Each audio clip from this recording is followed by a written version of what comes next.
how about we go ahead and do some test rolls? In the meantime, while y'all are rolling, guys, gals, and okay, CG's got inspiration. 8. I got inspiration, Wait. baby. Is this your Yo! I think Roll20's just on some shit tonight. CG? Is this your third week in a row rolling nat 20s on inspiration? No, it's not. It is Oh not. god. Oh. Fucking Glory teetered. Ah, we could have had 3. It did. Wait, hold on. Cardboard Sarah. Cardboard Sarah. Here, I'll roll for Sarah. Hold on. Cardboard Go Sarah. for a 3. Go for a 3. She's gonna be so confused why she has inspiration. Oh, come on. Damn it! Come on! It's right Almost. there! Almost. It looked at it for a Almost. fraction of a second. But, guys, gals, and non-binary pals, welcome to another episode of War of the Shattered Sun. I am your humble dumble master for the evening, the one and only pudding pastry, the farting tart, and I am joined by my crew of, I don't have a thing for it tonight, so I'm just gonna say, Big Dumbies. Say hello, Big Dumbies. I don't have a thing for it tonight, so I'm just gonna call them Big Dumbies. Hi, Big Dumbies. Does anyone know how to make their character sheet also in dark mode? Because for some reason mine's not. Oh, that's odd. I think it should. I think it it just should defaults to default. it when it's in dark mode. Yeah. Software, I Might be a guess. bug. Yeah, maybe like It's white! maybe try like refreshing the page or something. Like closing out of the window entirely and then opening it back up. That's the only thing I can recommend. But we have the Punkyard Dog, the CGs, the Joe Mojos, the J Frost 747s, and the Wicked River 97s. Say hello, friends. Hello, friends. Yo! Hello. Sarah is going to be joining us a bit later. They're just running a little late. They said what? It was going to be about an hour, I think. So Ish. we are going to It's go still ahead. white! It's still white. Damn, can't believe Punk is being whitewashed. Ah, yes. What I say every time I look in the mirror. True. Me too. But yeah, so Wait, we're you guys gonna... wash? Ew. Huh? What the Gross. fuck? Yeah. But yes, so we are going to get started, and Sarah will be joining us whenever they arrive. So, that being said, let me find some music. Music.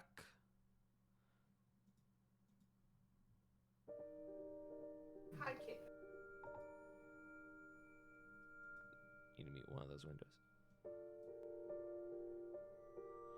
I need to also do just one more thing. I need to lower my Discord sensitivity. Alright. Following the events within the Nightmare Realm, you all were graced with the return of King Cedric Aragon, who had come back to deal with some personal business as he described. After speaking with him, you all went your separate ways to handle business of your own. Flit and Corvin discovered that the mysterious book you all had recovered from inside the Nightmare Realm was a spell book known as the Vault. Korai began doing some deep research into the history of the Rune Delver. Lily had a bit of a personal discussion with Genia, who was attempting to force her way in to see Oz. And Ravon, after a discussion with Kieran, having been frustrated with his lack of contact with Atlas, decided to take a bit of a pilgrimage to Mount Doomhorn in an attempt to connect with his god. And that is where we find ourselves. Ravon, you sit atop the peak of Mount Doomhorn. A mysterious voice is just called out to you from behind. First thing Ravon's gonna do is kind of... He's gonna turn around calmly. He's not gonna jump immediately the gun. You turn around and the individual you see appears to be a old Goliath individual, Goliath man. He appears to have what seems to be cleric robes. He's got significant age to him. His skin is ashy white, you presume to be from the snow. His markings across his face and body are chapped and faded. And he has a bushy, what was once black beard, but you can see has a now heavy white and gray influence upon it. Rovan will he'll slowly get up and put his stuff away. And he will kind of look to this individual and go, "Are you alright? Do you need any warmth?" No, I'm quite alright. I make this journey often. No, I don't think I've ever seen you up here before. Oh, yes. This is the first pilgrimage I've ever taken in this kind of thing. Ah, so you are here for a religious purpose. I am. And have you sought what you're looking for? Have you found it? Rovan's gonna take a deep breath and go, "I will be completely honest with you, Elder. I have not. It is frustrating, but I am a man. I do not understand the will of gods. I don't understand the greater tapestries and weavings of fate. All I can do is play as best a part I can." He kind of nods a little bit. Well, perhaps this old man can give you a bit of guidance, if that is what you seek. Give you perhaps a bit of insight. I would appreciate that. And Rovan kind of just stops and goes, "I did not ask you for your name." And he extends a hand out and goes, "Rovan." He approaches you and he takes your hand firmly. Despite his old age, he still has a very firm grip. You can feel his hand is extremely callous. This is a working man's hand. But he stands about the same height as you, but he doesn't quite have the build that you do. But you figure that probably comes with the age. Mm-hmm. My name is Hyas, and I will give you spelling on that. Thank you. I'm gonna put that in my notes and even attach that on right now. I'm a cleric by trade. A oracle.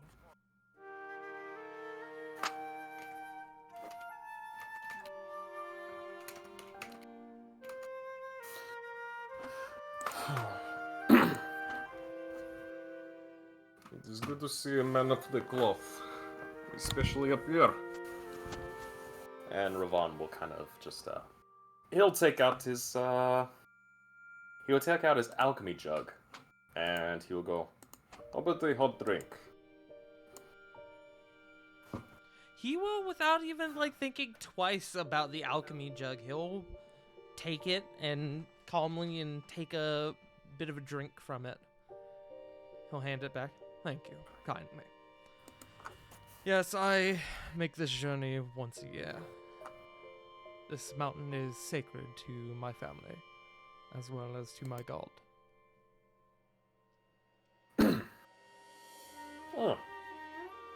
Oh. Would I be able to look at his clothing, maybe see if I can see a holy symbol on him, and maybe make a Religion check, a history check. Yeah. Make me a perception check. DC's not gonna be super high, considering your proximity to him, but he is a bit bundled up. Of course. Perception. 14. He definitely is wearing more clothing than you are, considering. But again, you think that just is like, he's an old guy. He gets cold, you know? He gets colder than you do, despite him also being a Goliath. But you do, in fact, see what appears to be a holy symbol of Atlas. No check required. I'm not going to make you roll a religion check on your own god. I see. You are a follower of the heaven, of the heaven wielder himself, the pillar of eternity. That I am. I take it by your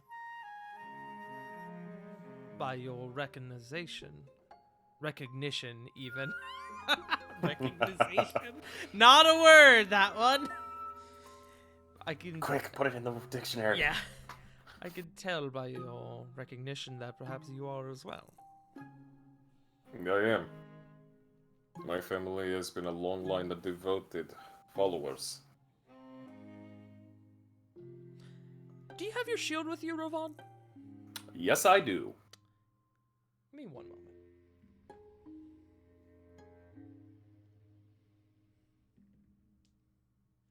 Okay. His eyes kind of drift down to your shield, and staring at it for a few moments, he goes, I recognize that sigil. The family crest. It's, Sionis, right? That is correct. I spent a bit of time in Asterios in my younger years. I was actually a friend of your father. There's gonna be a little ice hitting Robon's mind there. And he goes, Oh, is that so?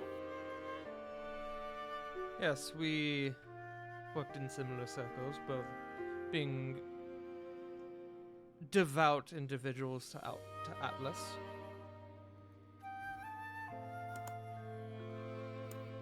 But I haven't seen him in many, many years.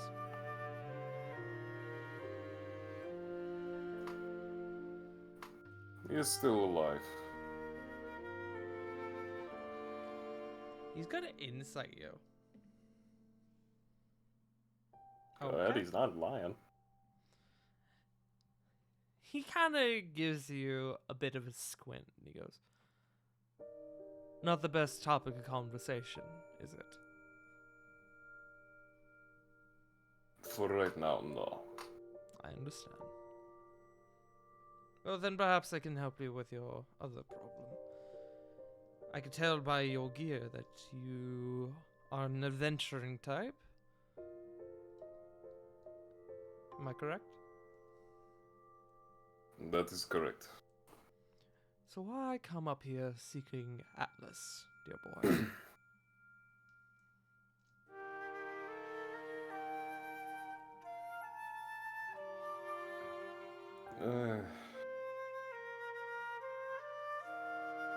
To be quite honest, I have not heard the whispers or even visions of my god.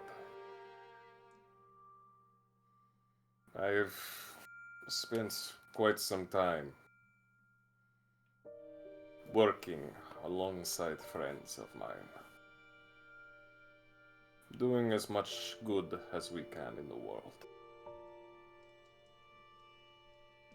This has allowed me to grow, both in my own prowess and as a man. So I've made new friends, allies. But even with the strength I am gifted and given, not even a single omen from my lord. And already, another one comes seeking to supplant him for my favor. The Stormlord. Ah, Cord. I'm familiar with that name. Cord is a jealous sort. Not all gods are as... And you see he thinks for a second. Ambitious as he is. So he tries to prey on those in the midst of a bit of a crisis.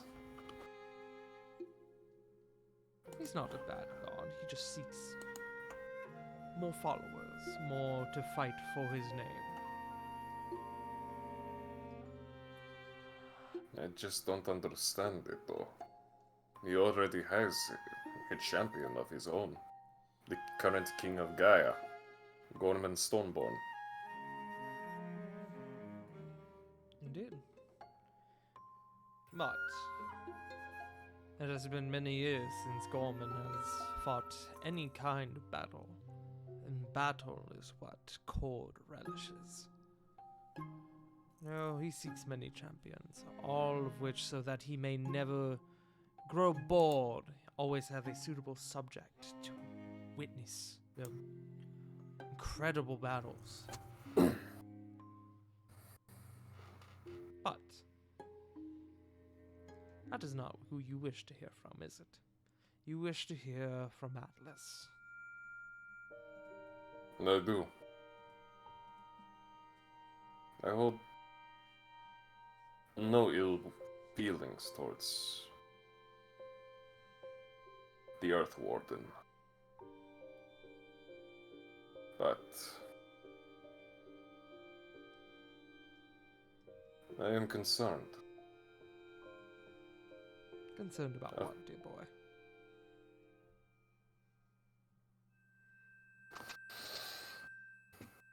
His absence, I feel. Not wholly, but for another god to impede itself and move upon a follower, as well as to find meaning. There is a lot that I am sadly lacking of. I am not sharpest blade, but I have strong back. Well then tell me, Master Sionis, what in recent history have you done as tribute to Atlas?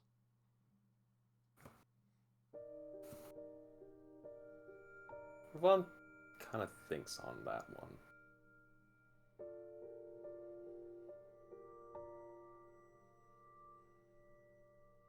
I try to spread the tenets of what my oath is. To bring glory not just to myself, not just to my family, to those that are in need. To do as much good as I can. To be the strength that others can wield. He nods a little bit.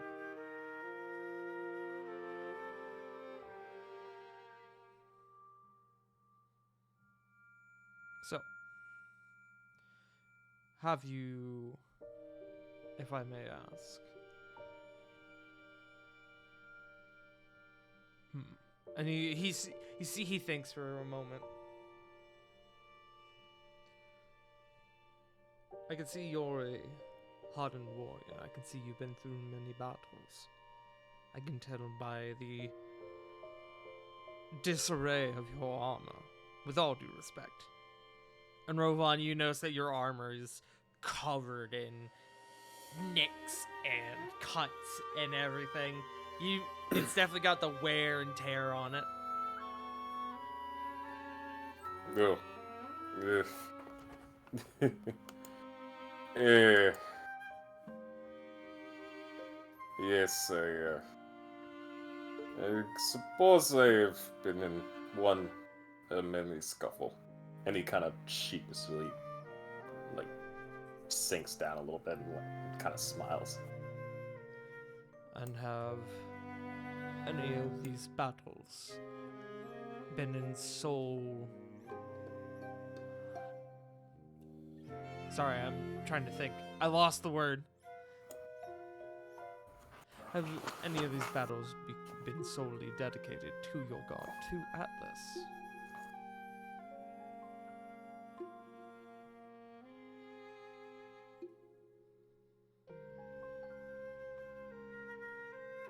All those that I do, I go and pray for it.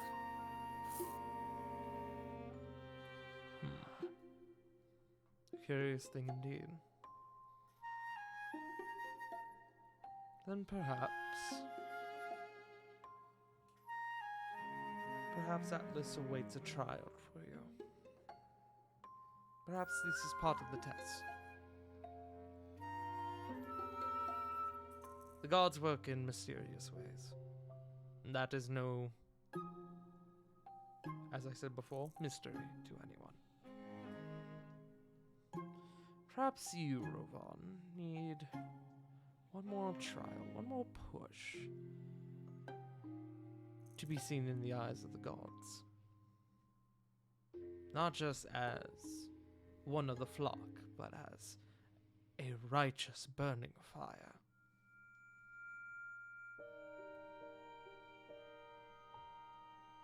And what would that entail, Elder? What do you think it entails? He kind of puts his right hand to his face and he kind of thinks on it.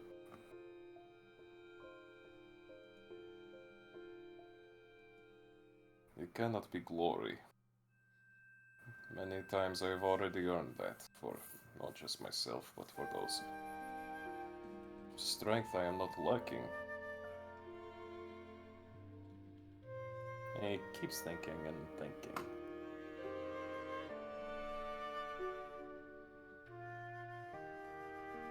To endure?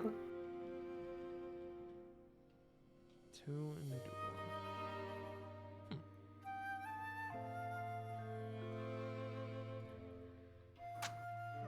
Perhaps in Atlas's eyes is to bear the weight of many upon your own back.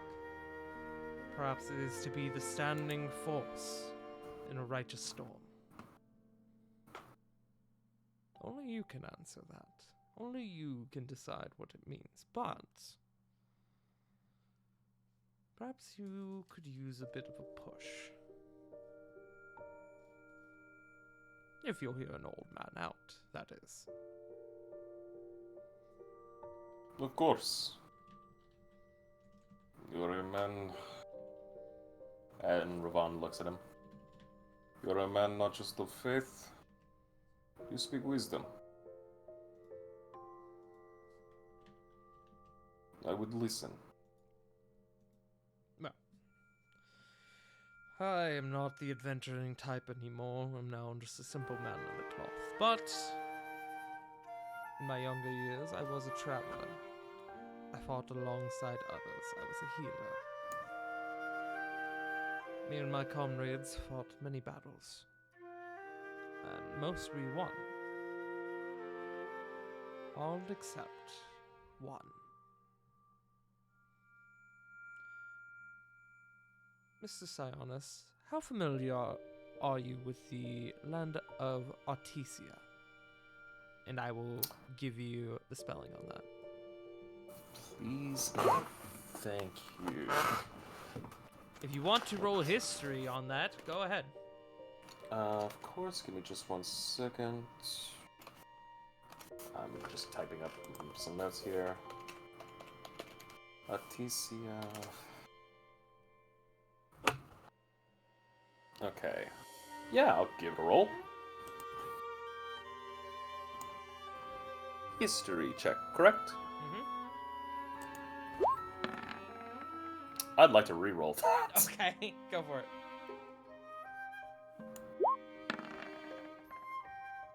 22! Artesia is a small island nation to the far, far north. It's, in terms, if you were to look at the world like a globe rather than a standard map, it would be like North Pole-esque, like. Okay. It is essentially a frozen wasteland and has very, very little population. It hasn't even been fully explored yet, to the point where it hasn't even been properly mapped out. The dangers and the cold, the weather are just too extreme for most to even bother trying to map it out and explore it. So it just sort of sits there. There are a few fishing villages, a few settlements, but no major population.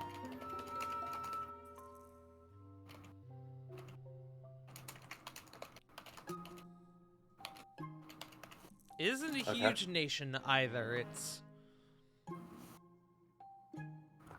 probably only a couple 100 miles.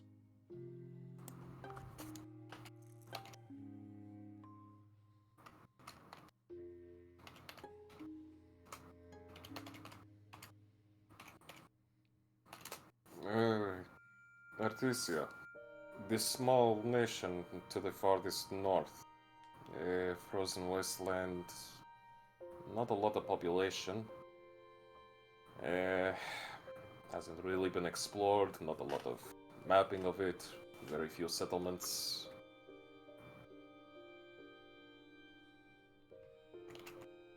Yes. When my group and I were seeking our own form of glory, we heard rumor of two great giants that made their mark on the land of Artesia. The twin giants, both named after their own fabled gods, Magni and Modi. And with that, I can hear Joe vibrating.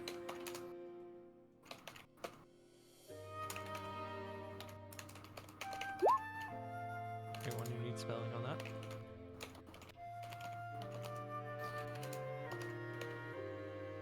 They've made the stake of land in Artesia and have often tested the mettle of glory-seeking adventurers in generations past. We sought to do the same. They handed our asses to us. And in the scuffle, and you see he kind of reaches for his holy symbol. In the tussle, I lost my original holy symbol to Atlas, the one that my father gave me when I was young. I don't know if it's still there, but I know that they have a habit of claiming a treasure from every group that they defeat.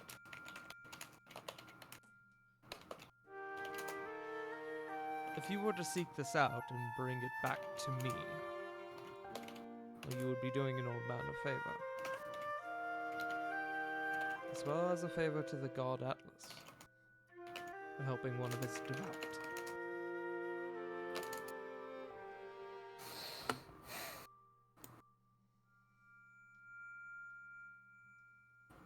Upon hearing this, Rovan would get up. Well, he would stretch up a little further and go.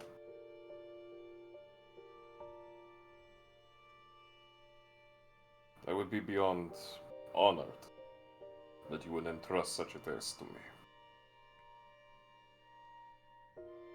I would more than happily go to reclaim your symbol. He smiles a bit. You have a good heart, says Sionis. If you are to go far north to Artesia, you're going to need two things. You're going to need one, friends, to help you make sure that you survive the journey, as well as combatants for your fight against Magni and Modi, because a fight there will be. The other thing you'll need is a guide. Artesia is desolate and dangerous. You'll need someone skilled enough to help you get through. Help you guide your way. This tart has a stroke. Guide your way through the nation itself. Those are rare to find, though.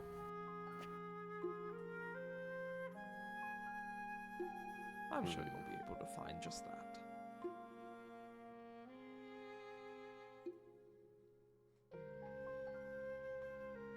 Well, I already have one of those things.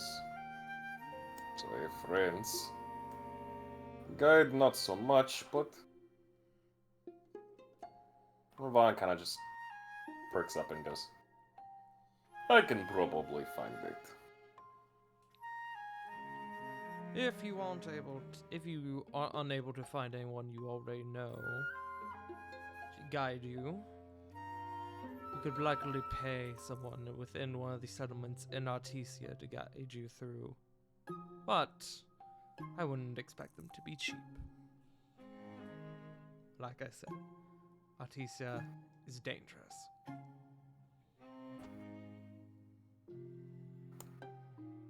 But, and he kind of looks you up and down. I can see that you've seen your own stake of the world, and you've been around. I'm sure you'll figure it out.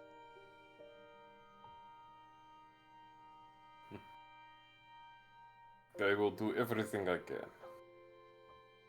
It is not just a challenge, but something that I can truly put myself to. And he kind of bows his head a little bit to Hyas and go, to you, Hyas, I swear upon the river Styx that I will reclaim your symbol. He puts his hand up on your shoulder. I thank you, says Sionis. I will be here for a few days. Just part of the pilgrimage. And with that fire in your eyes, I feel like this is going to take a significantly shorter amount of time than I perhaps envisioned.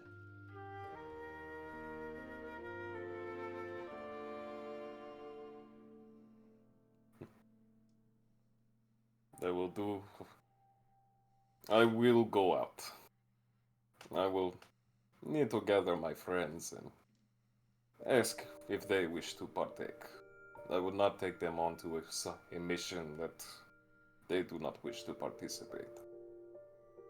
But I think it would be in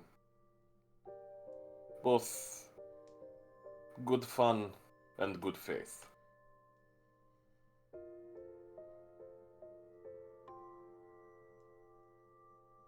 Then go with Atlas watching over you. He bring you power to smite your enemies and the fortitude to get up if you are ever to fall down. And strength to you, so that you may carry whatever weight is put upon your shoulder.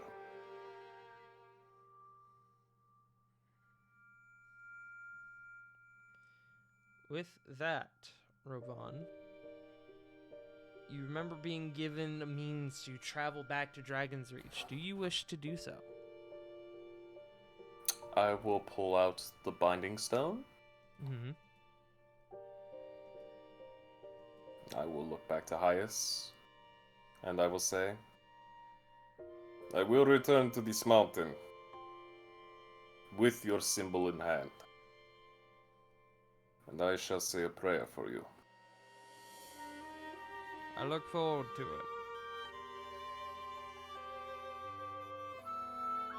And with that, the Binding Stone pulls you from the top of Mount Doomhorn.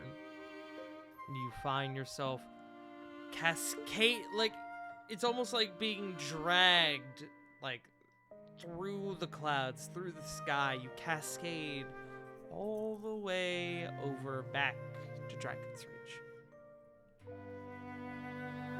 To where you find Theon, who kind of gives you a look of, that was fast. First and foremost, Ravon would like to roll a Constitution saving throw not to puke in teleportation. Roll me a con save. Because I haven't done this in a while. Cut back to highest, he just watched you magically teleport and just goes, I knew it! I knew he had some freaky magic shit. 16. That's good enough. No, I will not. I will not vomit. Please do not vomit on my floor. Oh, hello, Theo. Yeah. Did you find what you were looking for? I was quite quick. Only been about 15, 20 minutes. Yes, I think I have. Also, wait, 15 minutes? 20? Really? Yes, I was just getting settled again. I do not understand time. It is a weird idea. But yes, I do. I need to find my compatriots. And also, I need to find a way to get to, well, Artesia. I will need a guide for the land. Artesia? Whatever for? I seek... And Ravon looks to Theon and goes, I seek to reclaim something of my faith from the hands of two giants.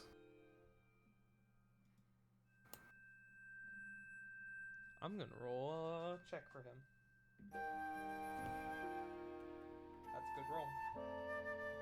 You see him think for a moment and he goes, oh, that's right. I think I've heard of the rumor of the twin giants up north. Yes. What are their names? Magni and Modi, I believe. Yes. And you seek to fight them? Yes? I seek to reclaim this holy symbol back from them.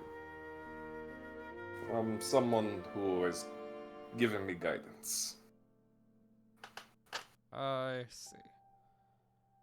Well, I don't know many people from Artesia. And then you see him think for a few moments. Actually, I might know one. I'll have to double check, so check back with me later, but I might have someone for you. I would appreciate it, Theo. And Ravon kind of, again, bows politely and he thanks him. It's not a guaranteed lead, so if you're able to find something else, go right on ahead and pursue that. It's a theory. I have to make sure it pans out. Of course.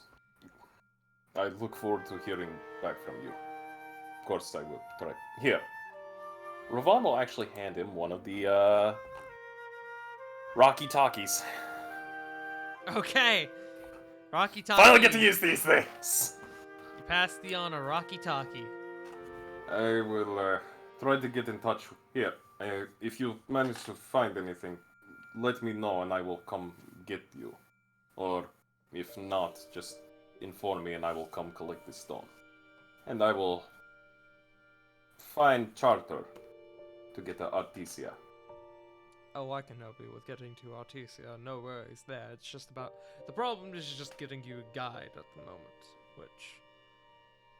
Again, I will keep you informed about.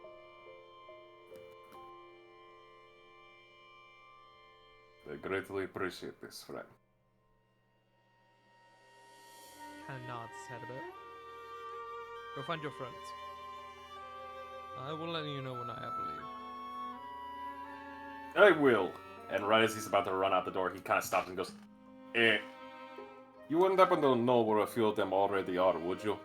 I don't want to look like a fool. Well, I saw your friends Flit and Corvin a little while ago. We were speaking about that book you all found. I can't speak for the rest, though. I will start with Flit and Corvin. Corvin especially, because he can go places quickly. Flit because they are wiser than me. And he runs out the door. Okay, we will come back to that. With that, we are going to cut over to... Give me 1 second.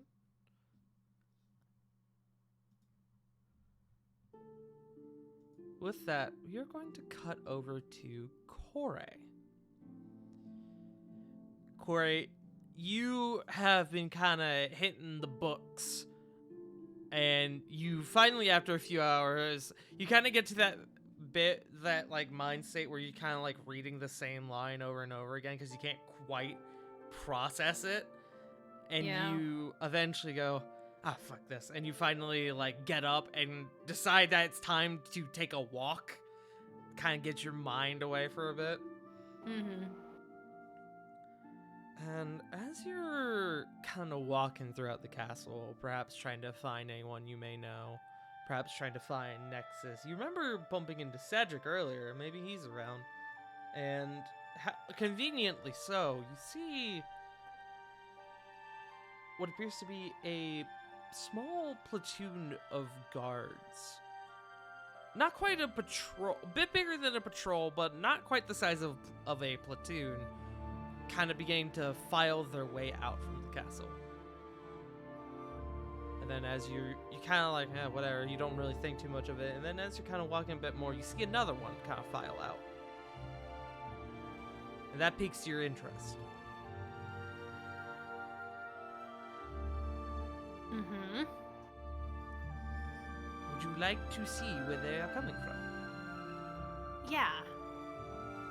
You kind of retrace their steps, and you find what appears to be Cedric in the middle of a study, speaking with a number of guards. And he doesn't look too happy about it. Not angry, but a bit sorrowful. You can see... Make me a perception check.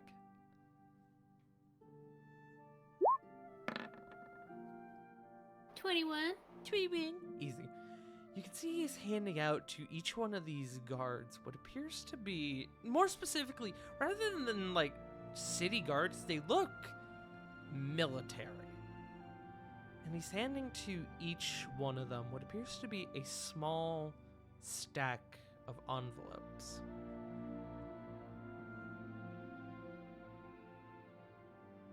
And the first one he hands it to, I'm he writing goes, notes. Hold on. go ahead.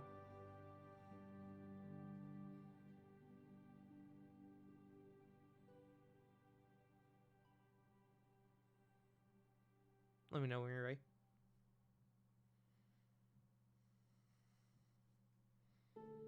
Okay.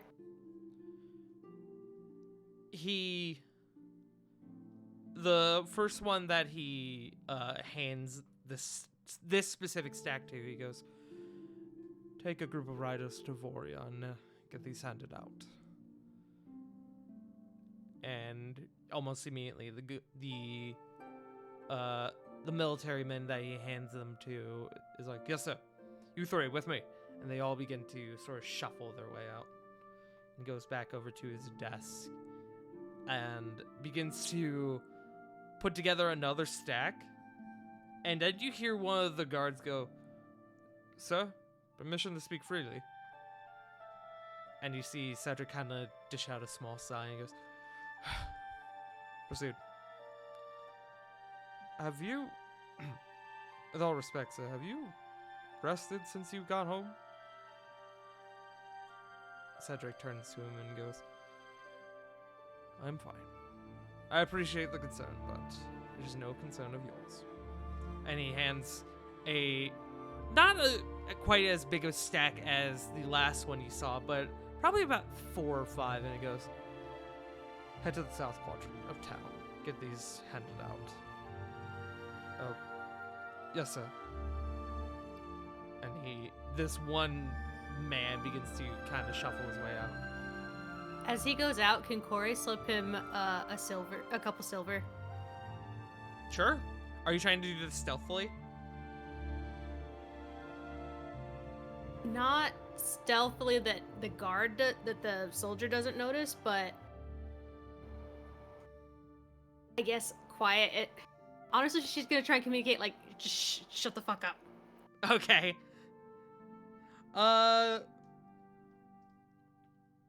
Make me a stealth check. It's gonna have a different DC than what I had originally planned. 4. It's okay, because I have a plan anyway. You have a plan. Okay, what is your plan? Here, thank you for caring. Is it my place to say that you need rest then?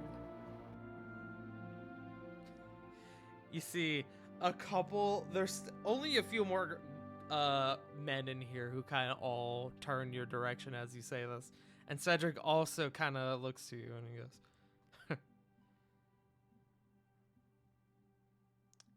I suppose. All right. Rest of you all dismissed. We'll get to the rest of these later. Yes, sir. And they all begin to sort of file their way out. And Cedric kind of begins to lean up against the desk.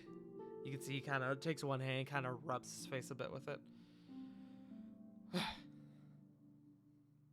So, hello.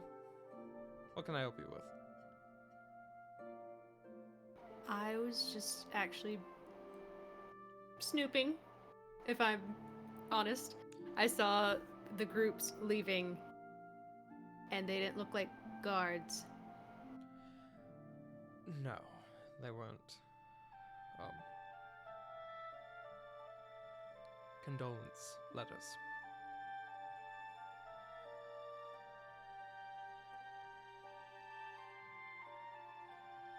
We've had a lot of Hold on, I'm people. trying to remember how to spell condolence, goddammit. Condolence.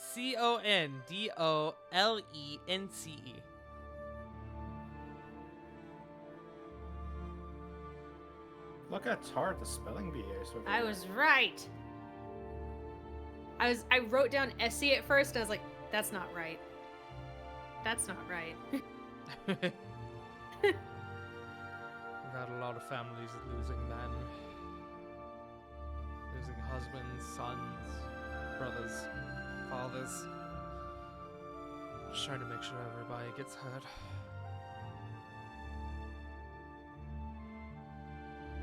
That's noble. Honorable. Even. It's not my favorite part of this job, but it's something that needs to be done. They gave their lives. It's only right that you give them a letter. Yeah, I get you. And you see he kind of like shrugs whatever he's feeling awful with it, and he goes, "It is good to see you, though. It's been a long few days, weeks, however long it's been since I last saw you all."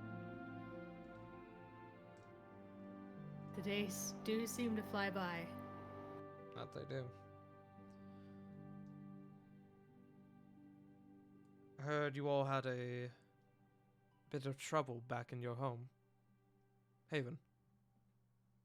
Something about a dragon?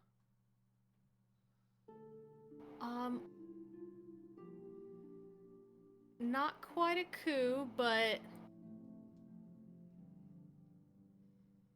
a lot of politicking and just bullshit, if I'm gonna be real.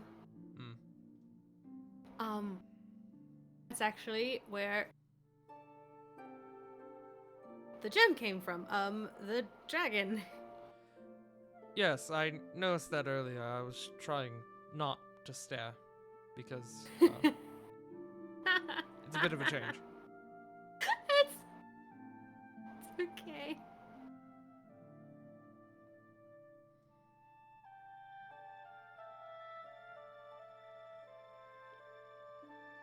Thank you for your modesty. Is that the word? I I'm still learning some common things. We Things don't elude have me to- sometimes. we don't have to speak about it. Oh, but this is fun. Not many get to see this version of their king. He smiles a little bit. Embarrassed. Embarrassed. A little bit. Yes, it seems like I've got you in a corner now.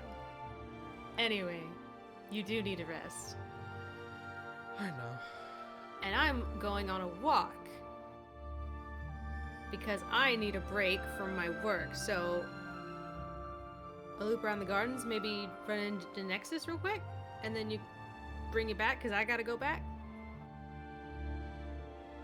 You know, I actually, if we're speaking of a walk, I have a little secret place that I wouldn't mind showing you if you're open to it. Why, how forward, Your Grace. You know, Yes. I walked into that one. Go on. The Show me the secret passageways, oh my king. And in the meantime, you can tell me a bit more about what you all been up to the past however long. Maybe tell me what the deal with that is. And he kind of eyes the gem again. Can't tell you much on that, actually. I'm still learning. That's what I'm studying. I see. Well, you can still at least give me an update, I suppose. But the two of you leave the castle, and he walks you down to the dock district closest to the castle, and you see as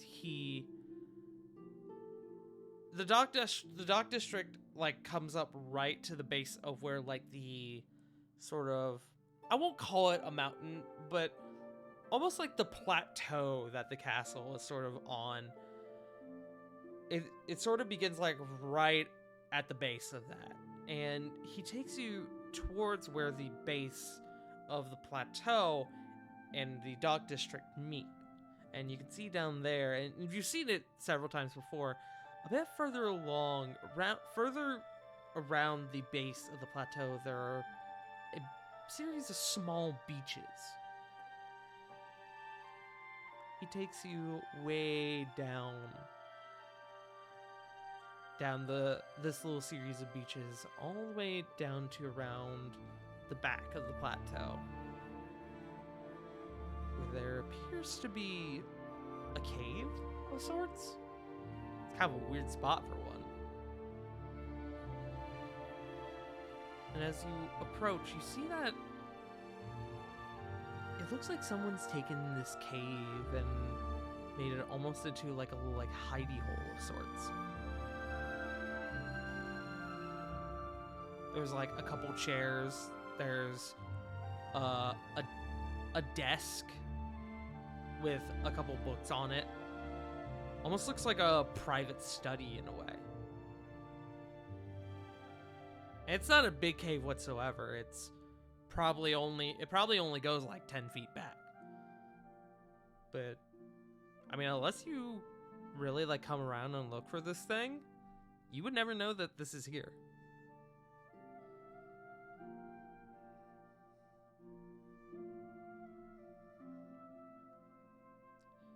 This used to be where Aurelia and I would spend a lot of our quiet time whenever we both had it. On the rare occasion we both had it.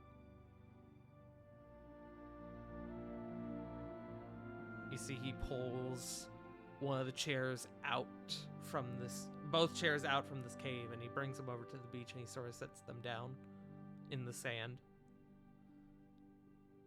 Come, join me. And he takes a seat in one. And these are not quite like standard chairs either. These are almost like, these look more comfy, almost like lounge chairs in a way.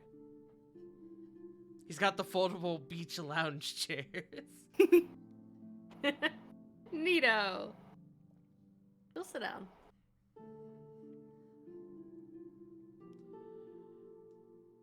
We would always make a bit of an agreement to, at the end of each day, come down here and sit and watch the water.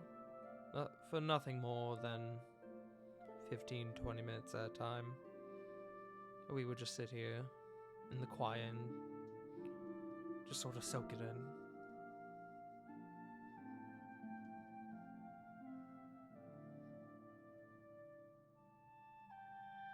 That sounds nice. Making time for each other like that. Doesn't it?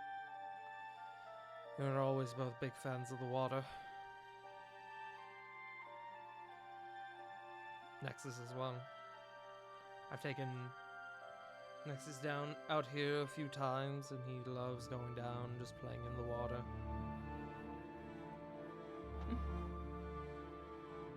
Anyone with a bit of whimsy in their heart does. Yeah, I suppose.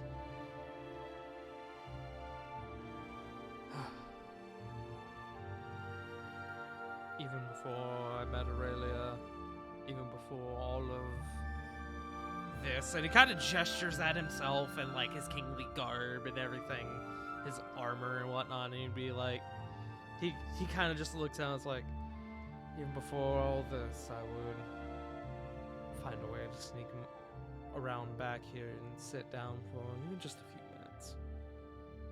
We'll watch the sunset, or come up depending on when I was on patrol. Which I don't know if I've really told you about, have I? I don't think so. Well, before I got all saddled up with the guard, I was actually in the military here.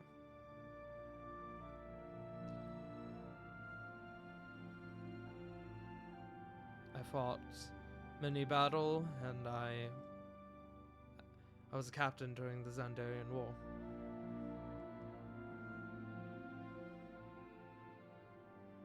After a bit of an injury, I took a bit of a leave of absence, and that was where I ended up getting together with a few friends, who were just friends at the time, and an adventuring party of what would be mighty proportions was put together.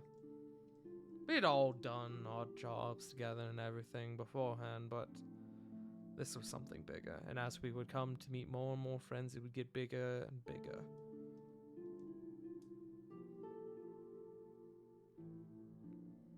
Well, you see where it got us.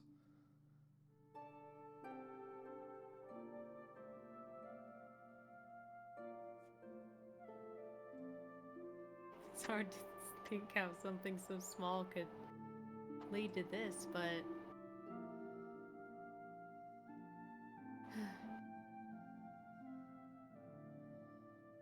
humans are interesting. We have our tendencies.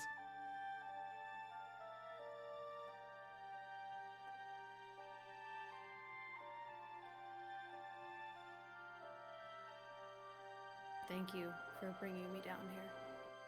Of course.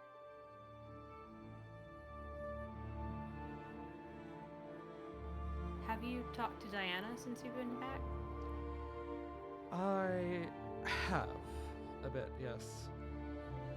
Good. We and you see he kind of like clears his throat a bit, and he kind of looks back out to the water for a second, and then back to you. Don't worry, I'm not going to press you for details. No, it's all right. We had a bit of a talk, one that I think was much I think it was about time. Something that was long needed. Diana and I's friendship has not been the healthiest since Aurelia died, and we came You together and lost cleared such a the air huge of it. part of your lives. I know. It's understandable.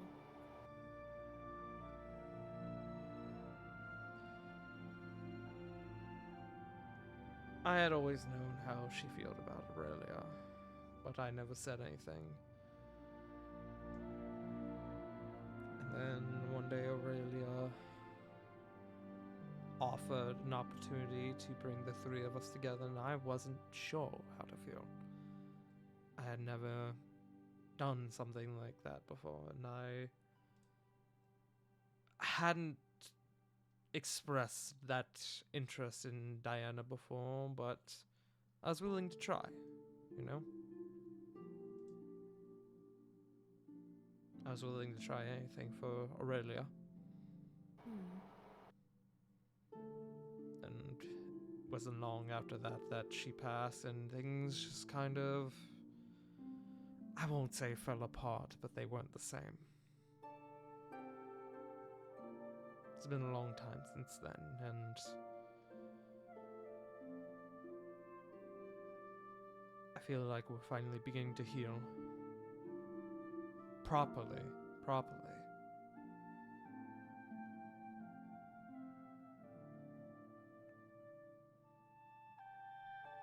Trauma is not something that one must tackle on their own. And well, and he kind of looks to you. Perhaps you've been a bit of an influence on the both of us. For good or worse. For better or worse.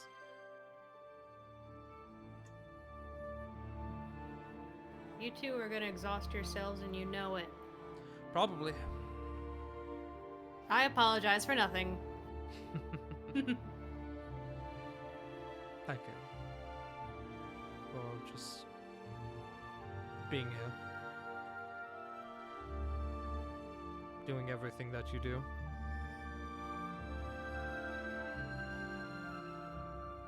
It's helped. You mean bumble around Oh, and somehow do good along the way? I wasn't going to say that, but alright, if you're You going don't put have words in my to. mouth. I will.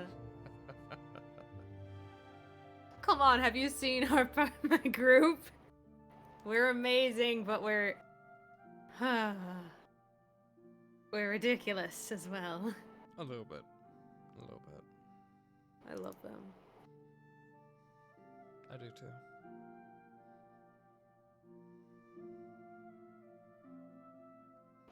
I'm really happy that you guys are healing. When Diana admittedly expressed it, I was nervous just because I didn't like seeing her hurting. And I still am. I'm still worried for both of you. You're worried about But little now that- old me? I remember a time when you wouldn't even kneel during a certain ceremony. Still wouldn't. I wouldn't. ask Still you wouldn't. to.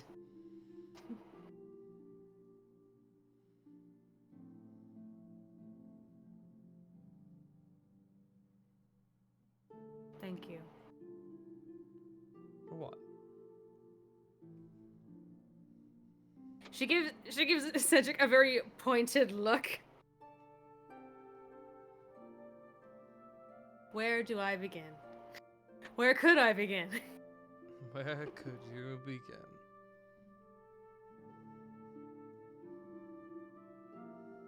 Well, first of all, thank you for not having your guards beat us for not doing that, because there are some. I've read history books. There are some kings who had. But Last thank you king- for your nature last and for your king here would've. dedication.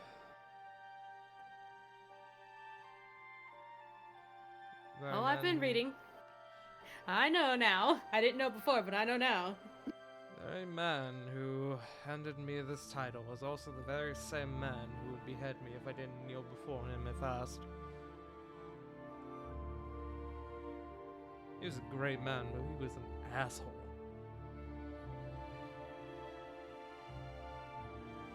But you didn't hear me say that.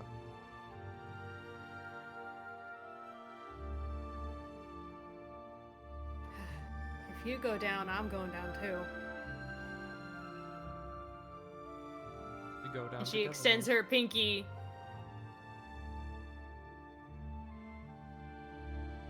You extend your pinky? Yeah. Are we about to pinky promise, Gore?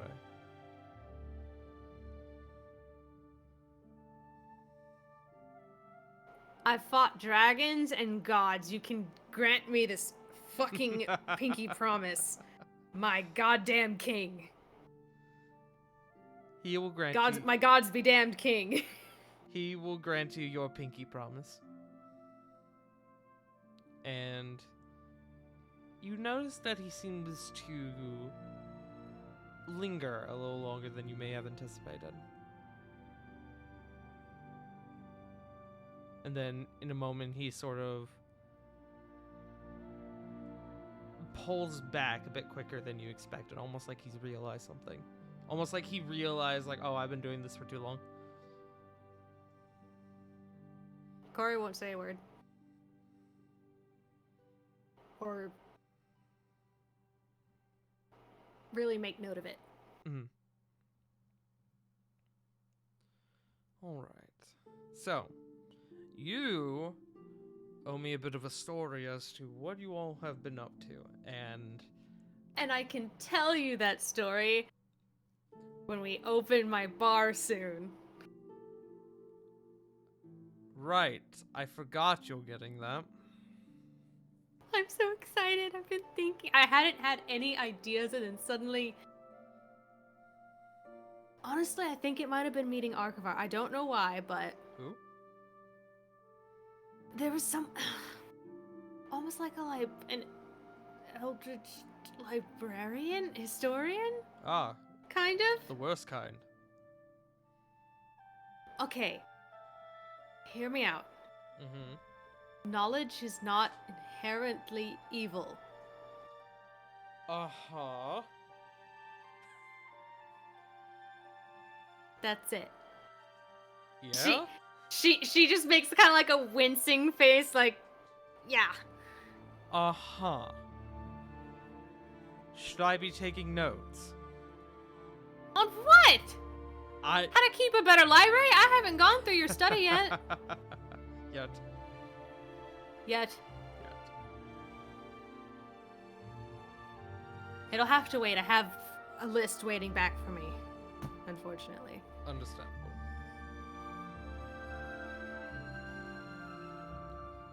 But, if it's alright with you, Punk, Hmm. the two of you spend the next probably about 15, 20 minutes sort of watching the water, shooting the shit a little bit. And then as you kind of notice the time begin to get away from you a little bit, you both decide it's probably best to get back. And Cedric thanks you for helping him properly take a break. Yeah. And with that, hi Sarah.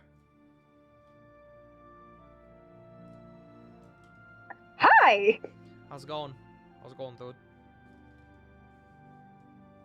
Everything is being incredibly slow to load. Oh yeah?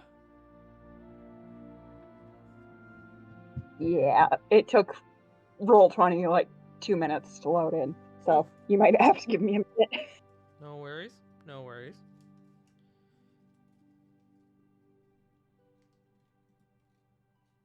If that is the case, do you mind if I move on to somebody else? No, not at all. Go right ahead. All right. With that, I can now mark that off my list. That's right, gamers. I have a list.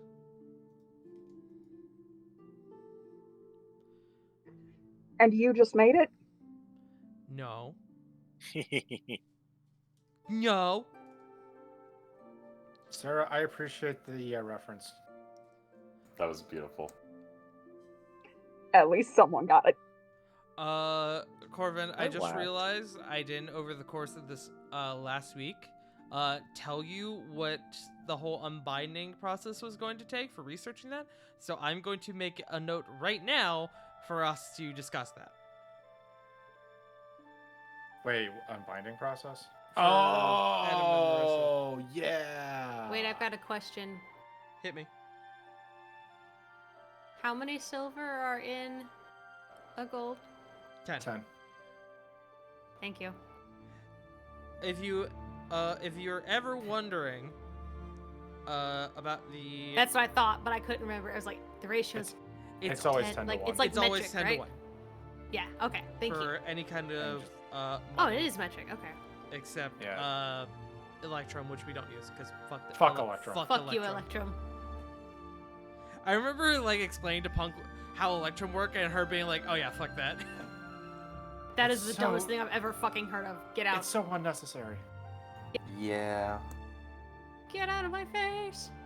Get out of my face. It's Gonna say, I literally think- D&D Bitcoin.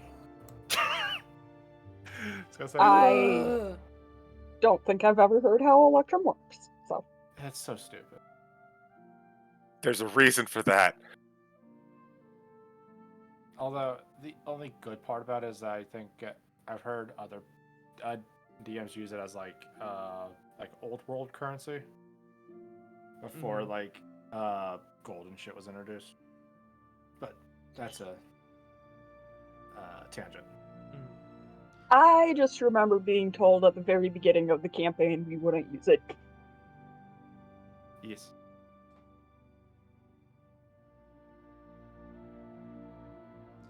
Flit. You had, Hi. I believe, someone you wanted to speak to, if I remember correctly. I did. You may proceed. Who would you like After to speak to? I believe it's been a hot minute since I have seen my boyfriend. It's only been like a couple hours. Jesus. I'm clingy. What do you want? But you go and you track down Reno, who is pretty much where you expected him to be. It's not really hard to find him at this point, not for you.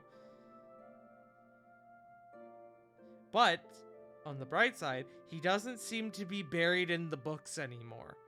Not at the moment, at least. And that gives you a bit of a sigh of relief. Flit's gonna kind of walk in. Wow. We actually have a minute where things aren't on fire. I know it's a bit of an achievement, isn't it? Well, we both do good work. What can I help you with, my dear? Did you need something? Oh, I didn't need anything, but I didn't think I needed to. I'd be ashamed if you did. See, More important. He reaches over and he already has a couple cups of tea laid out. And he goes, "Would you like to sit?" Absolutely. Flit's gonna walk over and sip some tea. As you go over to sit down, the chair scoots out on its own.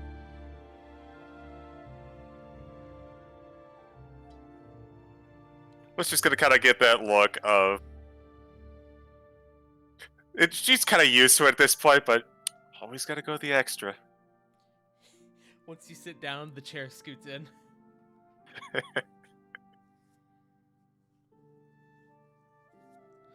So, you all never really told me what all happened inside of your little nightmare escapade. Well, not exactly stuff that people really want to talk about, especially the first part. Oh, she shudders. imagine it was a complicated series of trials. Or for Adam. Poor Adam. He went through quite a bit as we just went through every last mistake that he wound up making. Yes, I don't know if he is still around at this moment, but the last that I saw, he was up in the spire. Said he needed a bit of a moment to himself. Yeah, I get the feeling that we might want to have give him just a little bit of room. He's got to process a lot. I can imagine.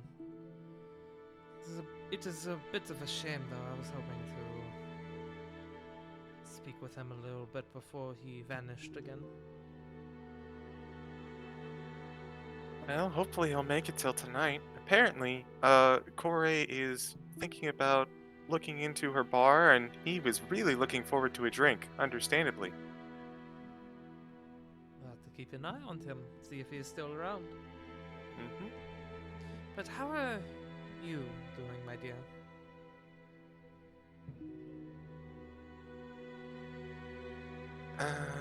It was a lot going through the first moment, and afterwards it made sense, you know. But when we went in the first time, we were all a little scrambled up, kind of buying into everything that was happening around us. And when we broke out, we remembered all that, the conversation and the original plan. It was just gone during that initial bit. I was just so angry. I remember when we were in the dream, there was a lot that went wrong.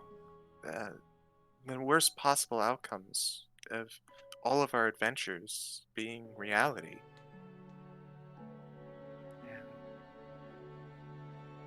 And, she mumbles a little bit.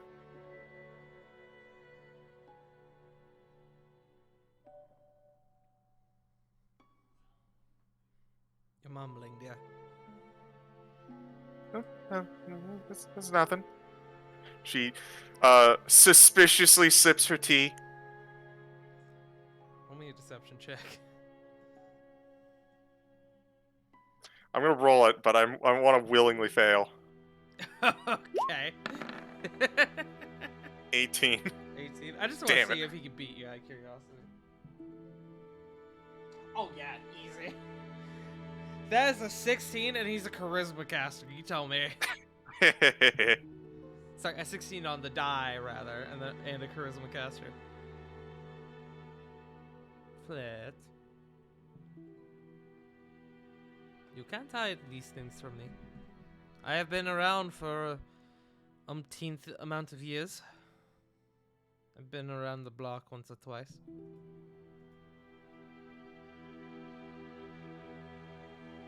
You weren't there. In the dream.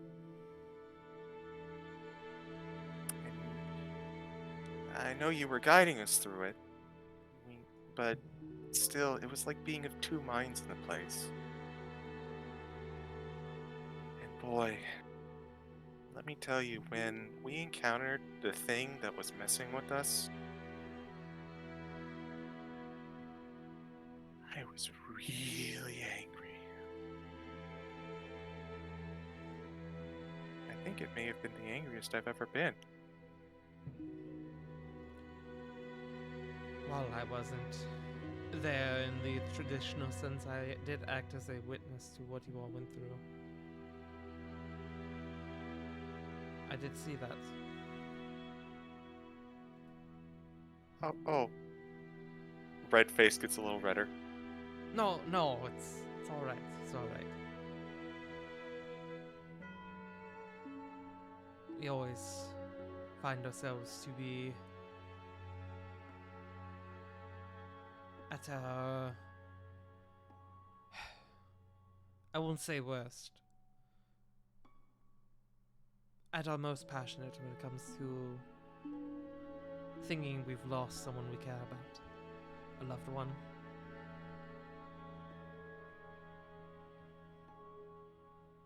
You will receive no judgment from me. I guess.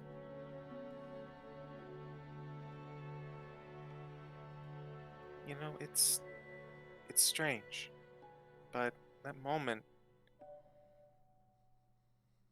I think it might have been the first time I felt something like anger for something that positive. You know? Like, to be angry about something that you really care for as opposed to like something that has happened to you or something really bad, but instead you're angry because something good is gone. It's weird, you know? And it's. I'm not sure how much I don't know how much I processed that, I guess.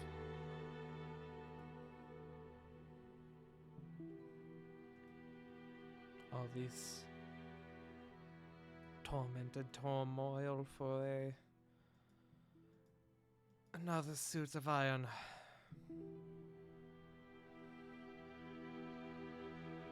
I know these artifacts are important, but I'm beginning to wonder if all this effort is worth it.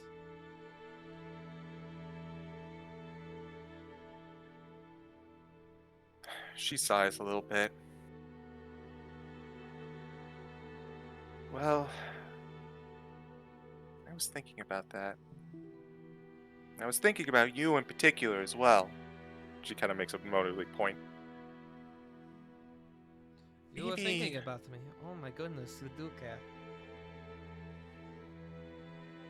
Oh, hush you.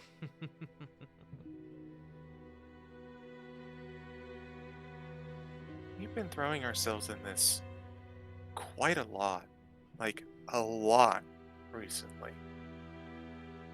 And yeah, we suffered a major setback recently with Oz. But at the same time, you know,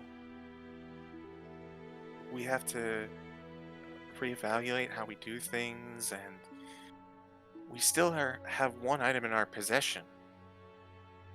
So it's. We're still technically in a good spot to prevent the worst outcome. I don't know about you, but I could use a bit of a break. Not even like go relax on the beach or something, you know? But like after Kayakidir, finding out that they were connected to Normandir, the breastplate, everything before that. It's just very exhausting.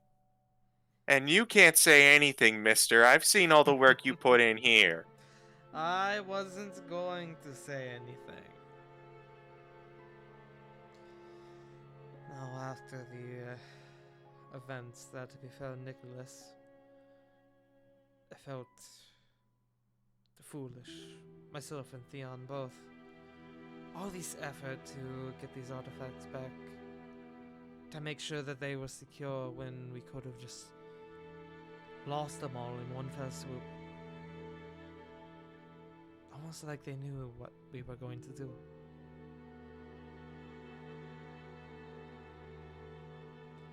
Truthfully, if that was the plan, wait for us to get them all just so they could take them from us. Makes you wonder what all that effort was worth, you know?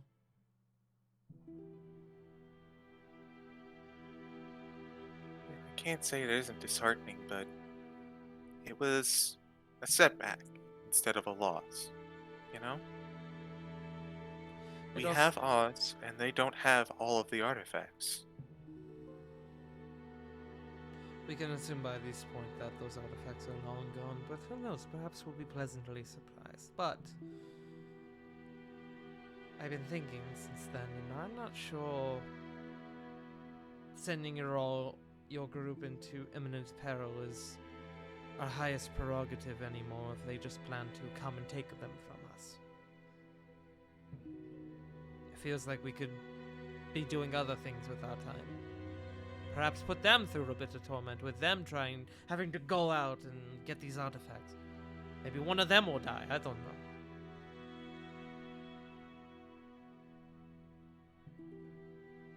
But I'm not the... I have become less of a fan of constantly putting a group in danger to get these artifacts back. I think, especially after the sacrifice that Ravon made, I think taking a step back from this hunt is probably a good idea. Whoa, whoa, whoa, whoa. What sacrifice? What did he do? How much did you see of us in our journey into the Nightmare Realm? None of it. I was only able to see the dream itself when you all were having your collective nightmare. No, I didn't get to see any of what you all went through just a bit ago.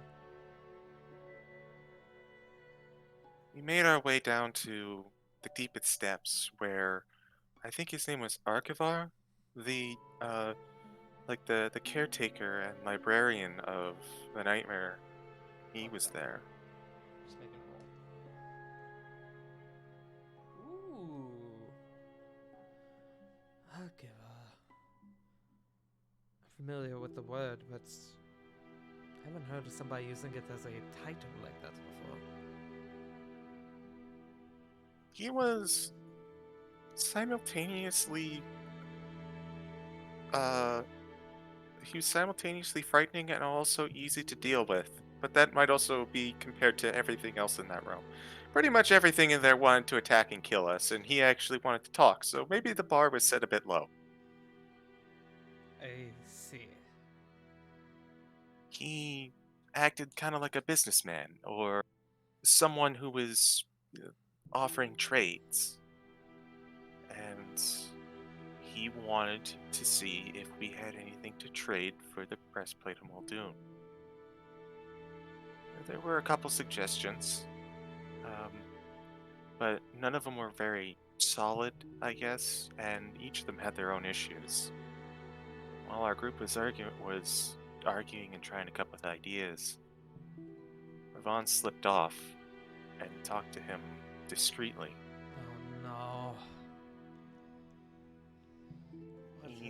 What has that fool done? He thought he was being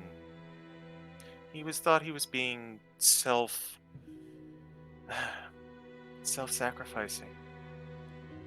He traded his memories of his happy childhood with his father for the breastplate of Muldoon.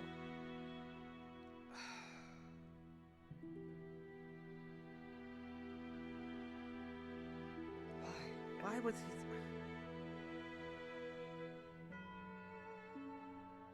That fool.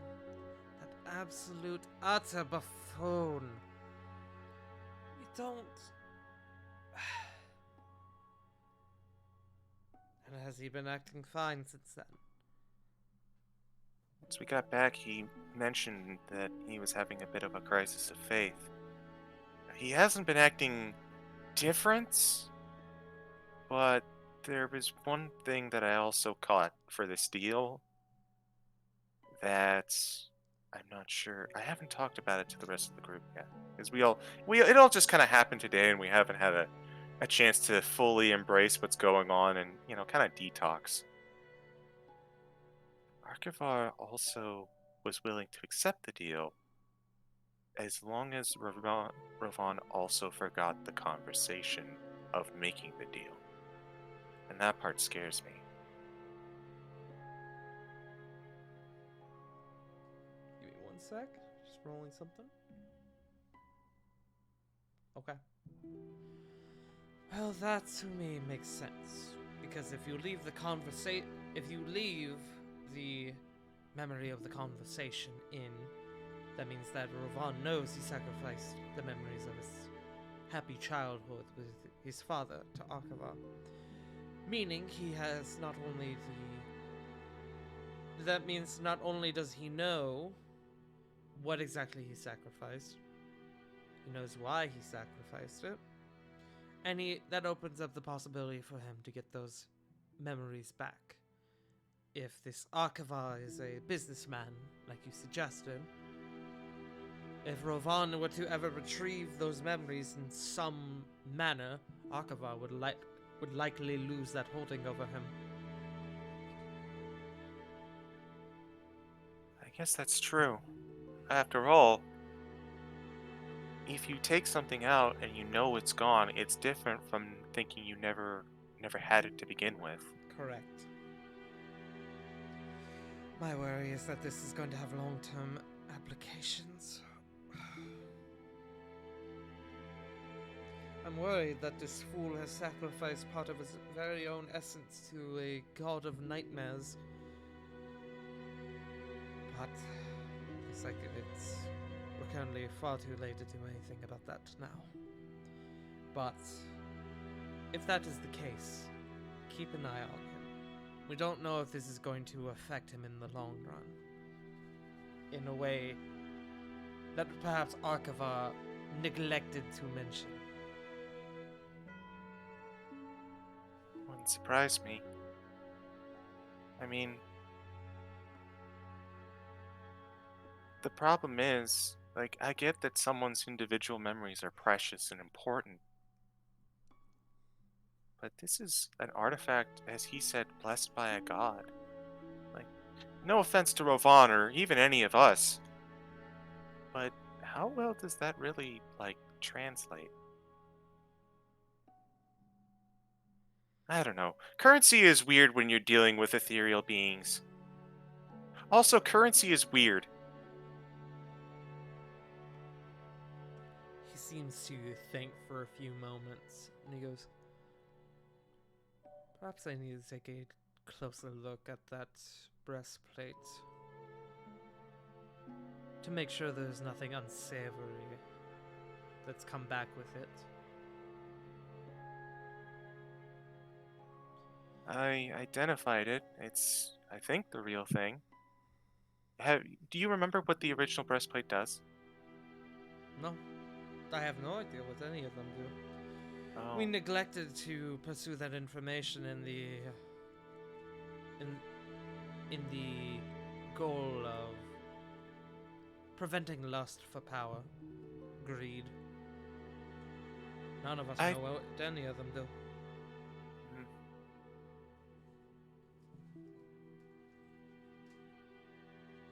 Well, I guess I can only hope, right? At least for now. He's gonna But- insight you. What? He's gonna insight you.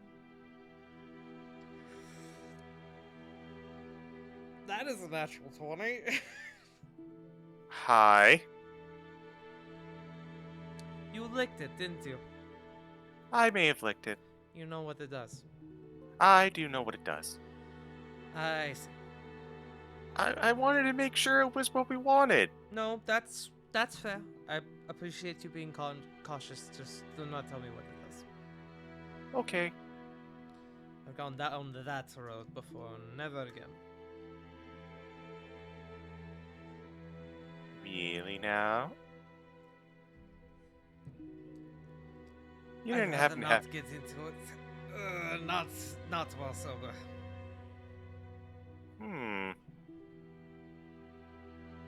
Look, lust is a powerful thing, alright? Whether it's gold, whether it's power, whether it's earthly pleasures. It has an influence on us. Some of us more than others, depending on the specific scenario. That is all I will say on that. Cough, cough. Stares in Warlock.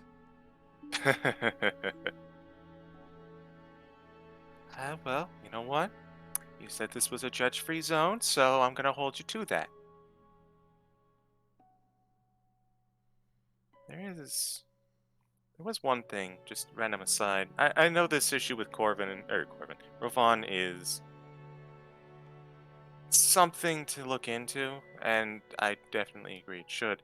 In fact, we really should kind of probably talk to his family about what he did, but there was something else I kind of wanted to ask of you. Something that I think both of us could do to kind of get our minds off of everything about this Normandy business. He looks at you curiously. Reno, can you take me home? Right now. No, I don't think right now. We're still doing quite a bit, but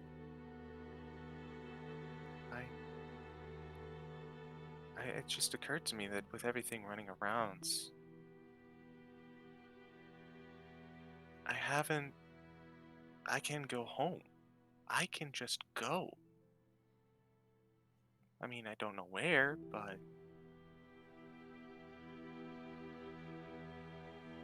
there's nothing preventing me from seeking out where I came from and where everything happened. I guess that might be some closure I need to see, or who knows, maybe a good place to really start setting down roots again.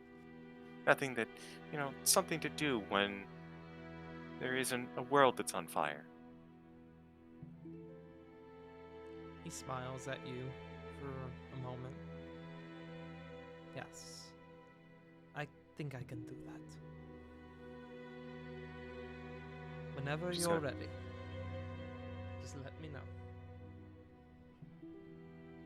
She's gonna smile and get up out of the chair, which I assume automatically puts itself back in. Yes.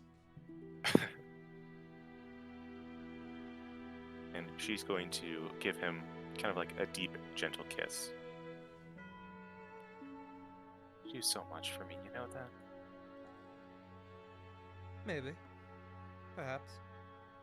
Who's If to you're not say? careful, one of these days I'm gonna have to pay you back for it. I look forward to finding out.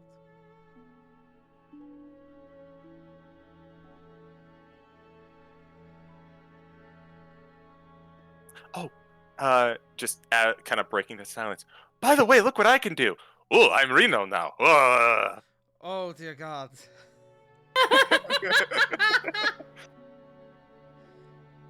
And you watch as he goes, you know what's funny? I can do that too. Oh, I'm Flint now. Hey, when'd you become me? I've always been able to become you. Who are you? I'm you, but stronger. He kind of shifts back. That is an ability I've had for a very long time that I don't often get to use anymore. Not in a way that's Show off! fun, rather. Did you hear something? I think Corey was speaking facts somewhere in the distance. Ooh, look, I'm Corey. I have cool water hair and maybe be romantically invested in the king. Fuck you. I did that. But yeah, apparently, and just gonna flick out her wrist and Toshi's gonna appear. Apparently, this What, is like a little like a wrist dagger? You flick, lizard cannon. Cha-choom! you flick your wrist and just the tongue pops out from under your sleeve. Bleh. Look at the flick of the wrist. Look at the flick of that wrist. Look at that, the flit of that wrist. The flow of that wrist. I like it. Mark the emblem of the wrist. The emblem of the man. She's shooting that She's shooting that tongue out like it's Spider-Man. Blah, blah, blah. But I think it might be because of my connection with Toshi. Actually, it kind of seems like it's similar, don't you think? It's very likely.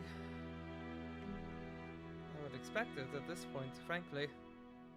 This little one seems to have a lot more power than we originally anticipated. And you see he kind of scritches Toshi a little bit, and Toshi like kind of curls into it, and like he starts doing that dog thing where his foot starts like kicking a little bit.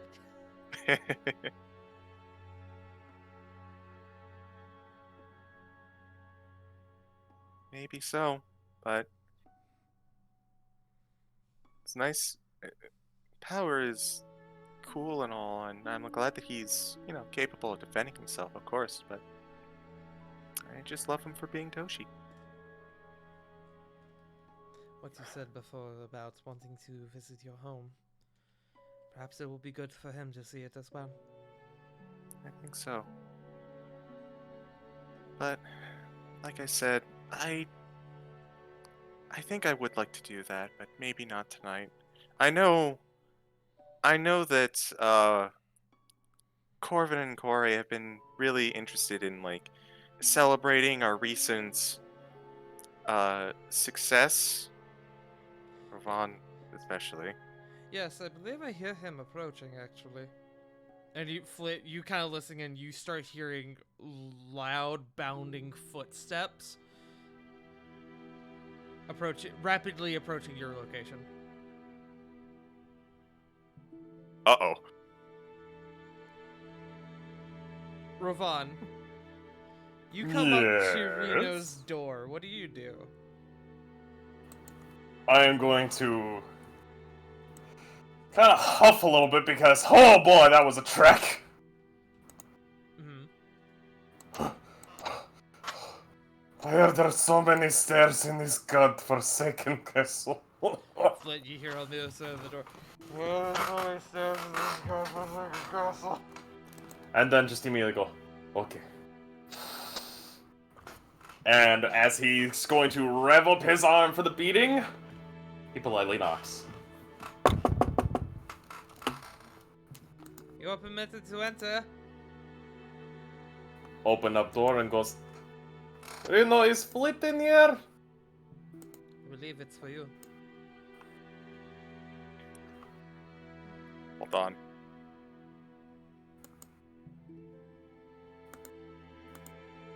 I'm just thinking about whether this is a good idea or not. Don't forget the last time you did this with Ravon. I'm aware, but I'm trying to make it obvious. Different colored Flit. Screw it, I'ma do it.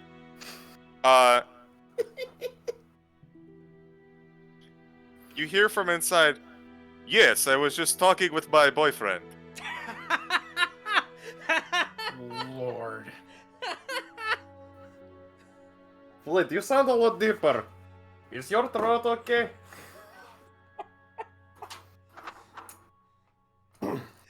Flit walks out, clearly is you, and says, yes, I was just enjoying something that I learned that I can do now. Oh, It's very- you come out as Ravon. I thought you were disguised as Strahd for a second. Just see him in like a comic book store. Don't you know that being permitted to enter is part of the whole thing? Ah, fuck. Ah, shit. Oh, god damn it, I should have never have left Barovia. Anyways. Yeah! You look good. Yeah, could use a little bit of touch up here, and kind of pokes at the belly here. But very good! Anyways, come Flit! We have quest! Flit is going to squint at you really hard as you have pokes her belly, and then that belly is going to get bigger, and it's going to say, you're right, it should have been much larger. The belly says that. No, just, I get fat. Got it, sorry about that.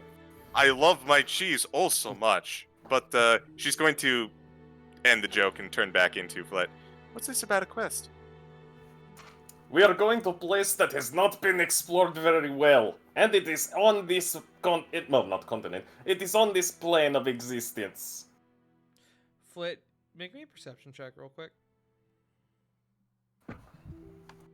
Oh no, I thought the words, I'm good at these. Yeah, that's a natural one. Alright, never mind. Yeah, screw it. I don't care. Burn an inspiration. Okay. It's about the principle thing. There we go. You see what appears to be a whole Corvin strapped to the back of Rovan. like Bran and Hodor from Game of Thrones.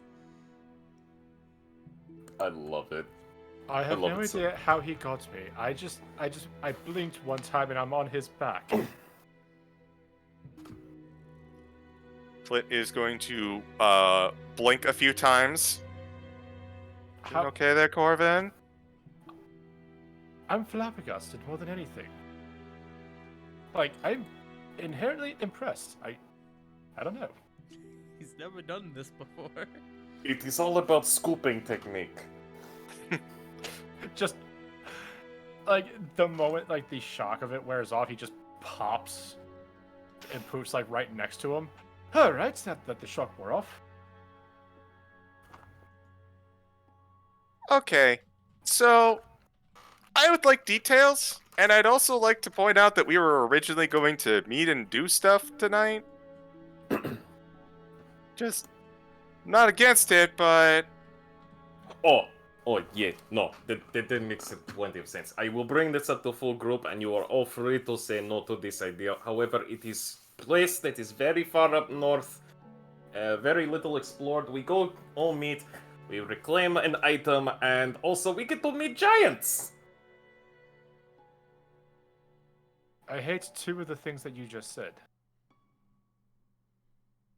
Flit's gonna look back to Reno, and I'm just gonna say, I guess it's a good thing we didn't say right now, right this second.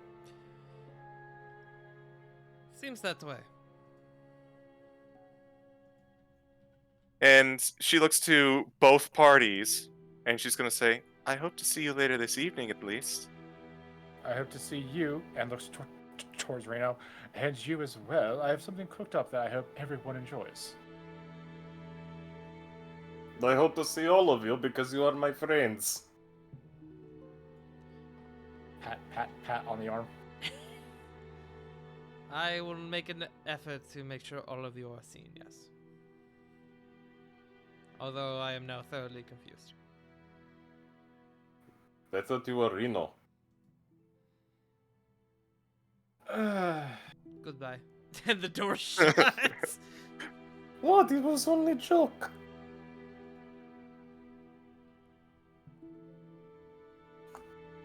So, where are y'all going? I presume y'all are going to to try and gather the rest of the party, yes? I think that's the Yeah. plan. Yeah, because Rovan does not know where the hell the rest of the party members are, so he's gonna ask Flit and... Nah, Corvin, can you help me find them? If I know Lily, she's probably she's probably at her homestead. Okay, I did not want to go there, and no one was there, and I look like big dum-dum. I don't. Why would that be a bad thing? Urge to sass rising. You hear from inside. I believe Miss LeBlanc is also in the Echo Day if you wish to seek her out. Yes. Thank you. Thank you! I like Reno. He is very nice. I am glad you are dating him. As am I. You nudge.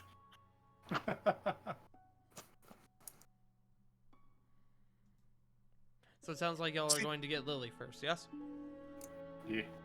Think so. All right. You guys are scooped up by Rovan and begin to bound your way out of the castle. And that's where we're going to take a bio break. Woo! I Hooray! need to get water, so I'm going to do that. But Sean! Thank you for Jonathan. the raid, Sonny! homie. I hope you had good. I hope you had fun playing Hunt Showdown. I remember when Punk used to play that. Right, Punk? Uncles? Good talk, Punk. Oh no. They've claimed Punk. Punk has been claimed. She probably heard Bio break and got up immediately. Punk heard Hunt Showdown, started experiencing war flashbacks. Nugget secretly slipped into the room, But has assassinated Punk. you know what I get to do now? It's time. Please. Please. Please. Yeah! One day the spit will get old. I got up because it was No. break time. I was getting a drink. Why would it get old? But yes, Why Hunt would it Showdown go? just puts me on edge when I play it. I just opened Ah. up Steam on accident. Whoops, close that. Whoops, that fucking doodle. Also, this will never get old. This It's- is gonna be great. It's also legit good elevator music, so It is. It's a bop. by the way, Sarah, Yes. I had a question for you. Because you were What's up? yes. Did you have an opinion on what to do with the books? Or the big book? I do not. Okay. Oh, also, speaking of the book, before I walk away, as you guys are leaving the castle, if you can like go ahead and get those if you want. If you decide you want to trade them off. All in favor? Wait, what's up? All in favor for trading the book Y'all for decide, the 3 I'm gonna go get tome. water.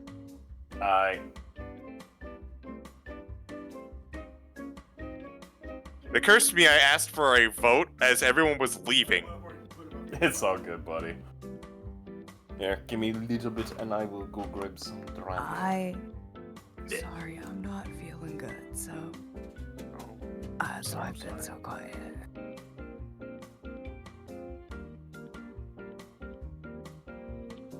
Repeated tinnitus sucks. Oh, that's Oh, I'm so sorry. My ears have been ringing since the start of the session. And the more I try to ignore it, the more my brain's like, oh, focus on that's all you want to hear.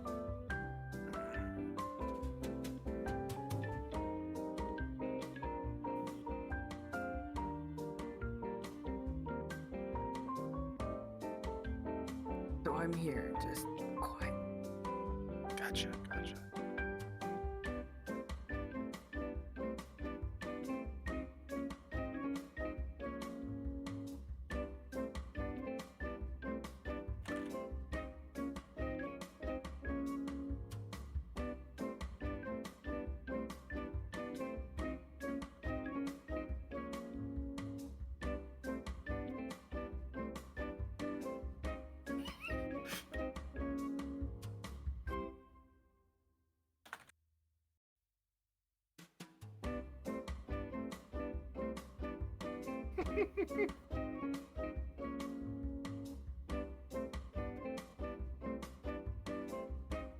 I'm afraid I don't get it. It's the one meme that just immediately, I don't know why, but it immediately makes Callie cackle. They're what called? They're called what? Borzois? Yeah, Borzoi.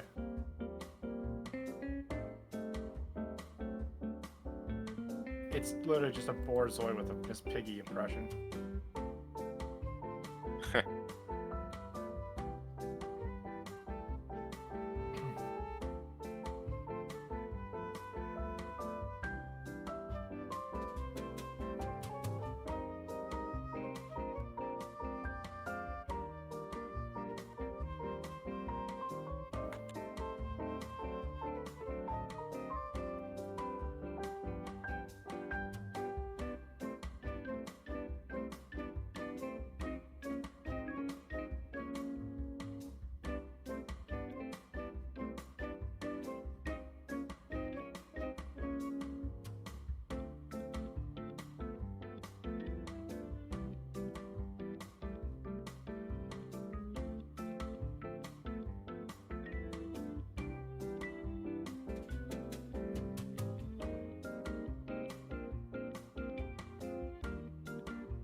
Meanwhile, as I'm busy typing up.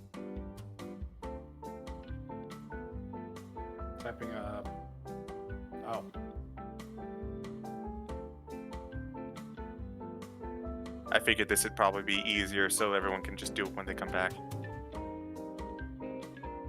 Even though I've been I'm convinced back. even though I've been convinced otherwise, I might react to that. Welcome, Big. I have pie. Ooh, what kind? Coconut cream. This is a good pie.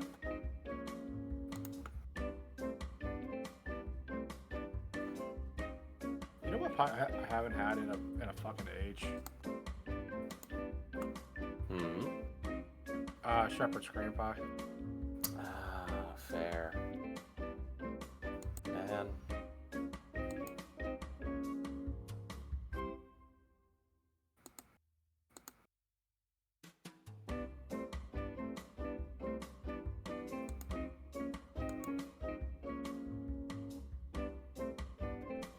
My dog has been abducted. Yellow nugget. I went downstairs and I went to check on him, and I turned the light on in the living room because it was off, and he fucking like leaned up like, what? Because he was asleep. Oh boy. But Dad. Oh boy. Fucking thirsty. You're thirsty. We had a lot of talking going on, so it's not a surprise. Ugh. We've only... Oh, yeah, we've gone through half of the party.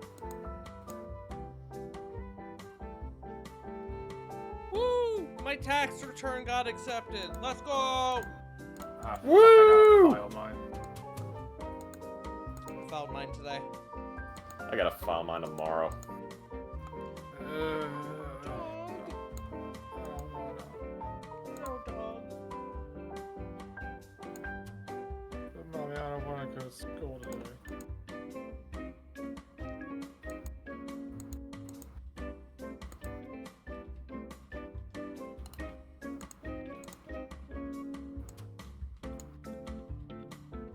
Just 1 second.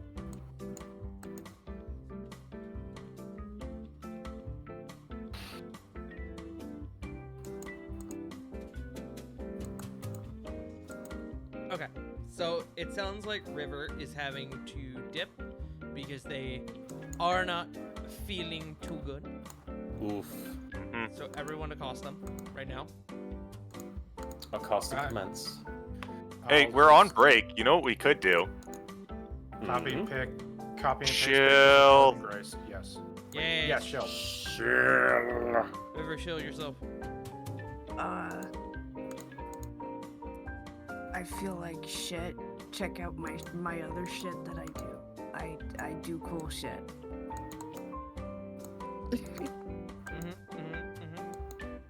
It's true. What's your Twitch channel, Stinky? Wicked River 97. Alright, cool. But Go. you knew that. Take Most care of yourself. people already know. I'm gonna go sleep. Get to Rems. slush. Have a good evening. Good night. Bye, Feel Vivi. better. Alright. So, aside from that, quick roll call. CG. Not here. Just getting water. Be back by the time of the end of the roll call. Okay. Me. Have water. I have water. J Frost. I got pie. Joe. I'm just casually reposting muscle pictures to make them feel better. Ayo. Oh yeah, sure. I'll send it to you too because you asked so nicely. Punk. Here. And Sarah. Here. I has cherry Dr. Pepper. Nice. Do you have water though? No. Squints. I will only accept it because it's cherry Dr. Pepper. But get that shit out here. Respect the elevator music. I respect nothing.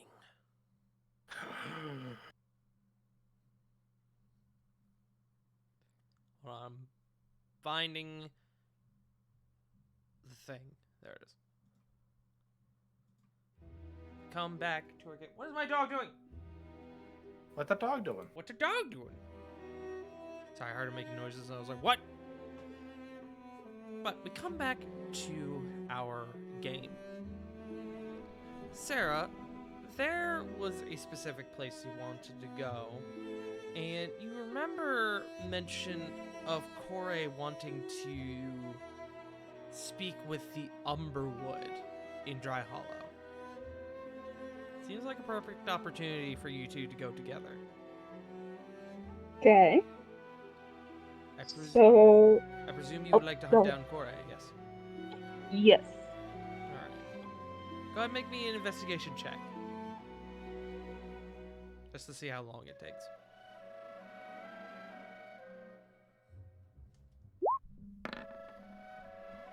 Yes, a 4. It takes you a bit of time. Longer than you would like to admit. But then you eventually find Corey and Cedric returning into the castle, having just gone out somewhere. It seems to be like they just went for a walk or something.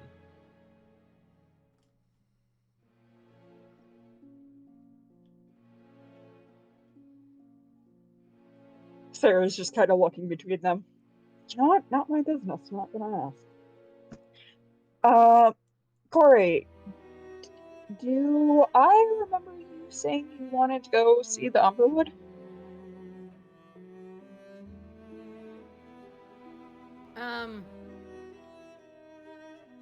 Yeah. Yee. Alright, well, Well- that solves that matter. I was. Oh, kind of sorry. just Wait, were you asking? I thought you were asking me above game. I'm sorry. No, that was in character. Sorry. You're good. I like the idea of Corey going, yeah. Yes, I have a business there. Well, I was kind of thinking about just going and checking on Dry Hollow. So, would you like to come with me? Sure. We going now? I mean, whenever you have time to. She looks at her arm. Yeah, I can go now. Look at your wrist sundial. Nice.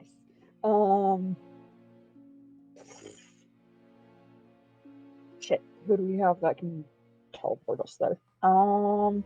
Whistle, Sarah? whistle, whistle, whistle.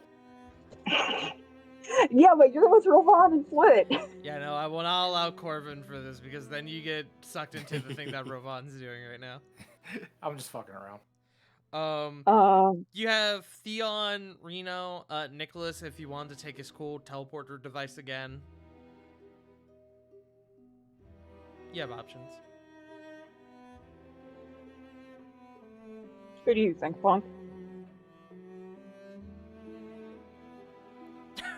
I just heard Punk fucking shout something. Well, she just left I Roll hear her 20. shouting.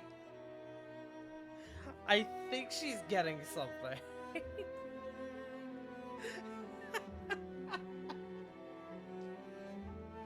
Alright, dealer's choice, you pick. Okay. Let's do Theon. Theon, okay. The two of you go and you hunt down Theon, who, upon seeing you two approach, he goes, well, I suppose I'm just seeing everybody today. What can I help you two with?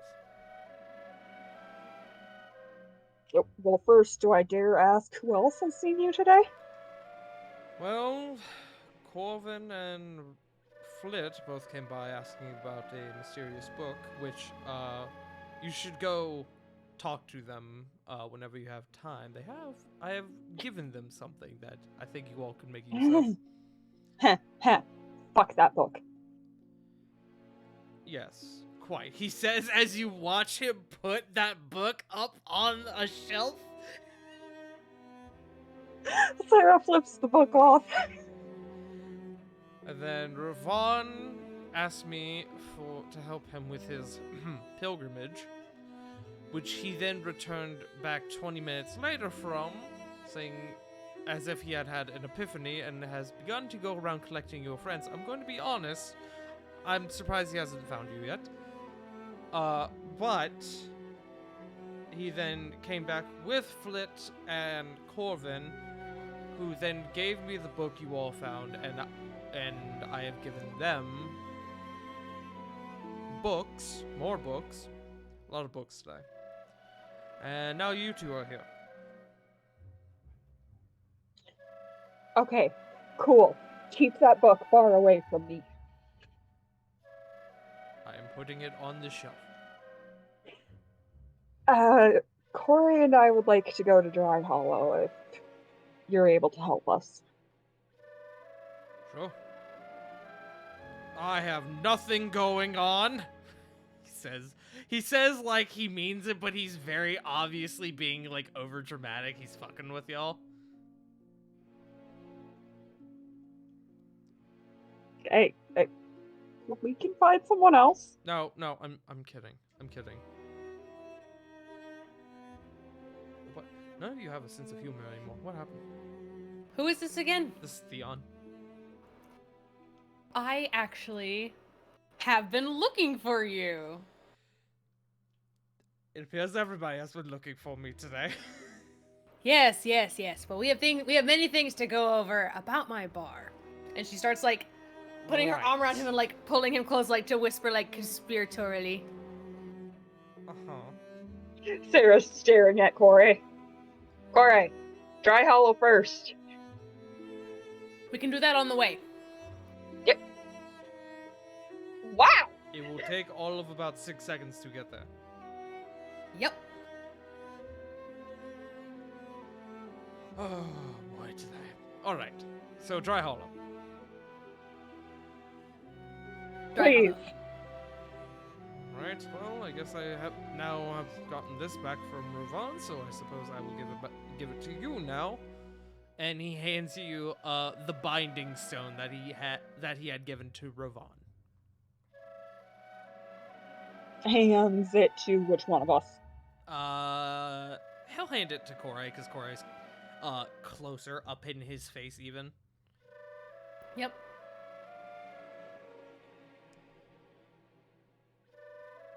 There's a bit Thank of you. an issue though. I am running low on slots, so hopefully you all don't need another teleportation back. After this, I mean. If you do, I can do it, but I would like to save that for emergencies. I was going to go to Dawnfeld as well, but I can do that tomorrow. Okay, Dawnfeld as well. Hold on. And he starts doing like mental math, and this is me having to look in how many spell slots he has.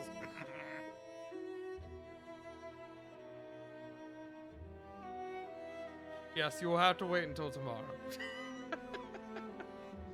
Or you could get somebody else to take you. I'm sure Cormac has someone that can teleport us. But unfortunately, having warped to Rovan, I have already used 2 of my 4 teleportations today.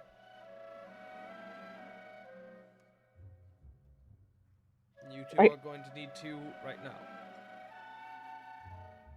We can find someone else if you want to conserve the spell slots. No, it's alright. Are you sure? Yes, it's quite alright. He's still got his emergency one. That's just it.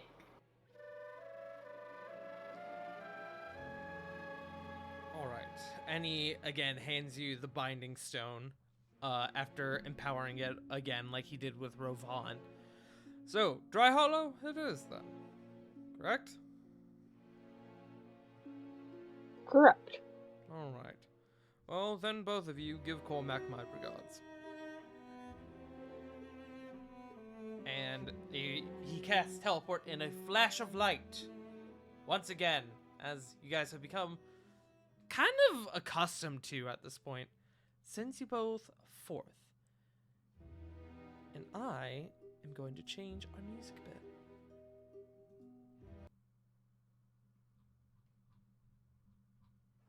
You always scare me when you say that. Good. No, I'm just kidding.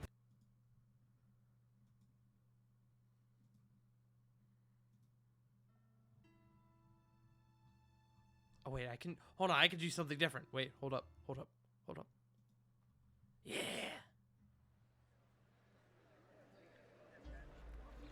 The both of you arrive in Dry Hollow, and it looks significantly different from the last time you were here, where the city had been pretty heavily damaged.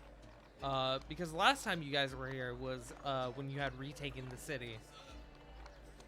It looks to be in significantly better shape now than it was before. You can see a lot of the city is still under repair, but you see like there's now plenty of foot traffic, people going about their day. You see that there's a lot of goods being moved around. You can presume it's the repairs have almost taken like are taking like a city-wide effort to try to get everything built back up. And so there's like a lot of like larger like wood, timber, stone, brick, a lot of things moving around, and you immediately kind of find yourself swamped up, like swooped up in the middle of all this sort of commotion that's going on. You have to kind of quickly like pull yourselves away a bit to not get caught up in it further.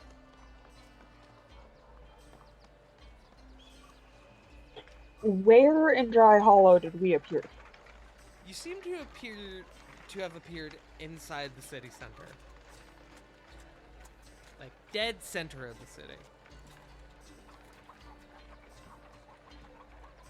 This is where pretty much all points of the city, from what you remember, sort of meet into this sort of large market district. Okay. So Sarah's just kind of looking around, making note of what the town looks like now. Mm-hmm.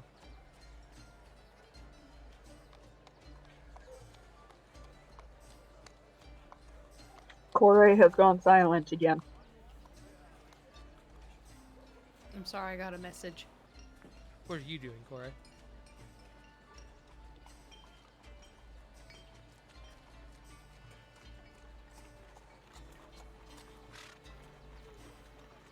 I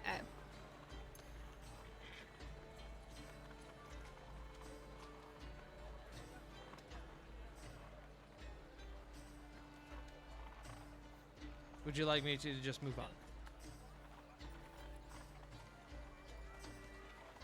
Yeah, I'm sorry, I was dealing with something. You're good. You both remember that the Umberwood, as well as Cormac's sort of manor, which compared to the rather large castle in Dragon's Reach, the manor is a bit more modest. It's not nearly as... What's the word I'm thinking of? Hold on. I need to look up the definition for this word to make sure I don't use the wrong word. It's not the word I was thinking of. Whatever, it doesn't matter. It doesn't scream out as much as the giant fucking castle in Dragon's Reach does. I presume you two would like to start heading for it to try and find Cormac. Yeah. Yeah. All right. The two of you start heading up that way, We owe and him a hug. what's up? I think we owe him a hug. I mean, yeah, that's fair. Yeah. I mean, you might. Sarah's not really a hugger. It's fine. You will be. The two of you start Sarah heading. just... What's that? Sorry. No, Sarah go. just sitting here. I will bite you. The two of you start heading up that way, and as you sort of approach the manor, you can see that there are a number of guards outside kind of watching the gate who kind of begin to throw you the eye as you begin to approach. State your business. We would just like a friendly visit with Cormac. Corey holds up the sigil. Sigil would. The Vanahir Guard sigil? Yeah. Yeah. He sort of looks it over and he goes, I certainly recognize the sigil, but I don't recognize the two of you, but... And you can see, he doesn't really doubt you, he just kind of seems to be thinking for a moment, and as he does, you hear a familiar voice from inside that goes, oh, it's quite alright, let them in. And looking inside, through the gates, you can see the familiar visage of Mirden Ermaris, kind of waving you two down as he's approaching.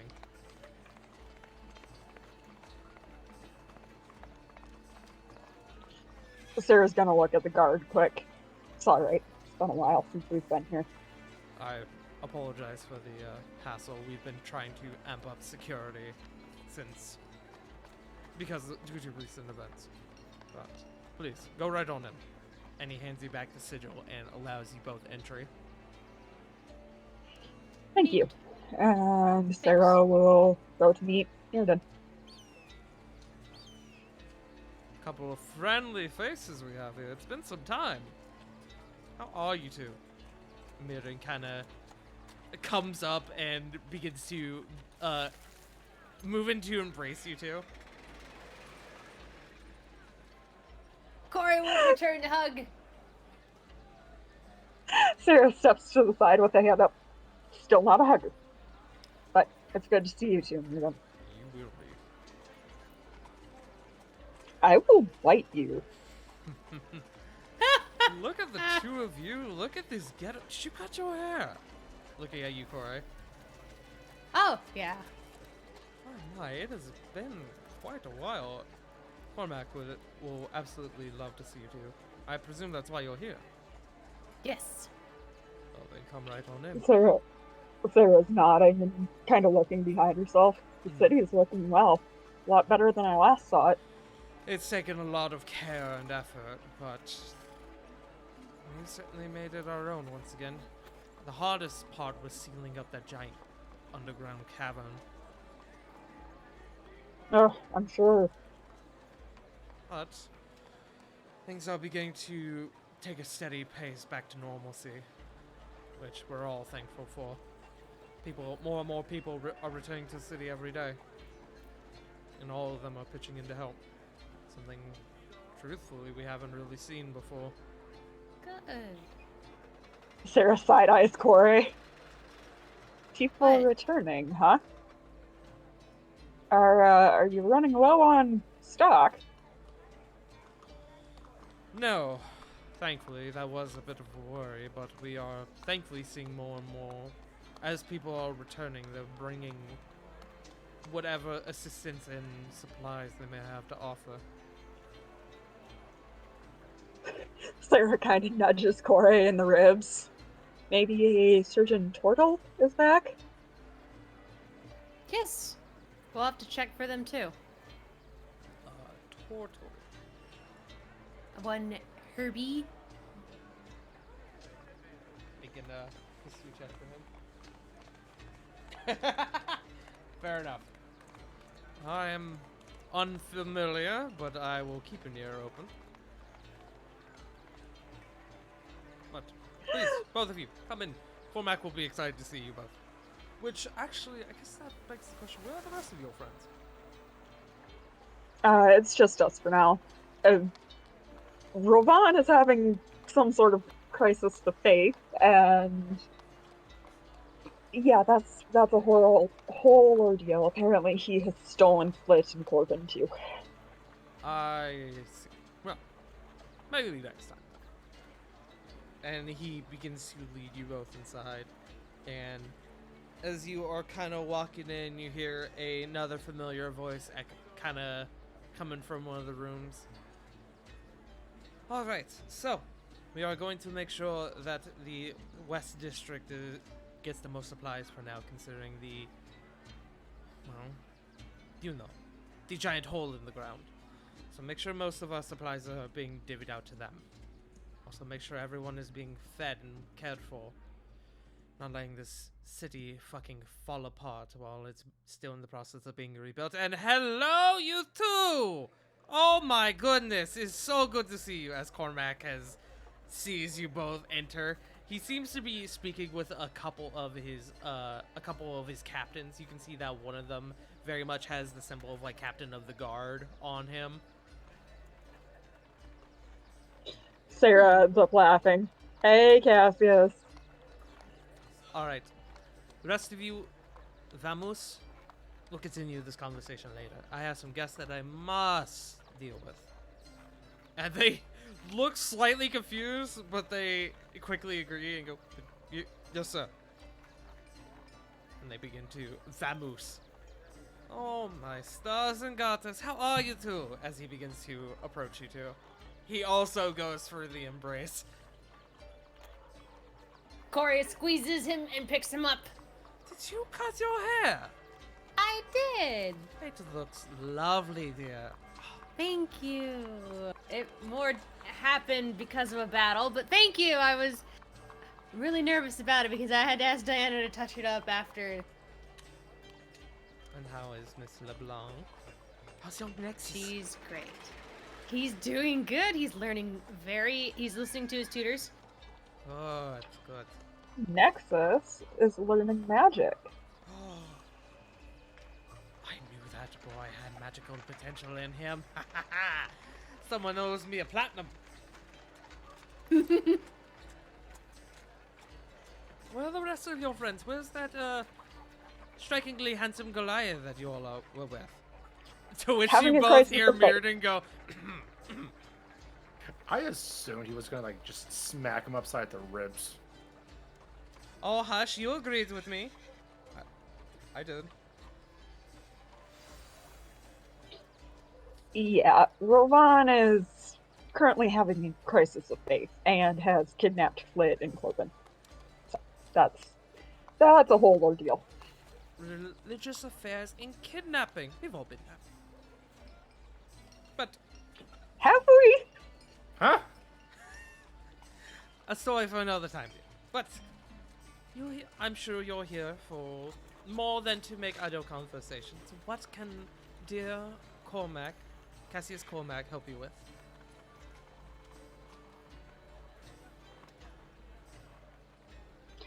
Sarah puts her hands up. I just wanted to check and see how the city was faring. It's seen better days, but we are getting by. It's seen better days, but it's also seen much worse. Yeah, it's looking a lot better than last time we were here. The assistance from Dawnfeld has helped a lot. That's actually our next stop. How are they doing after Nin's fall?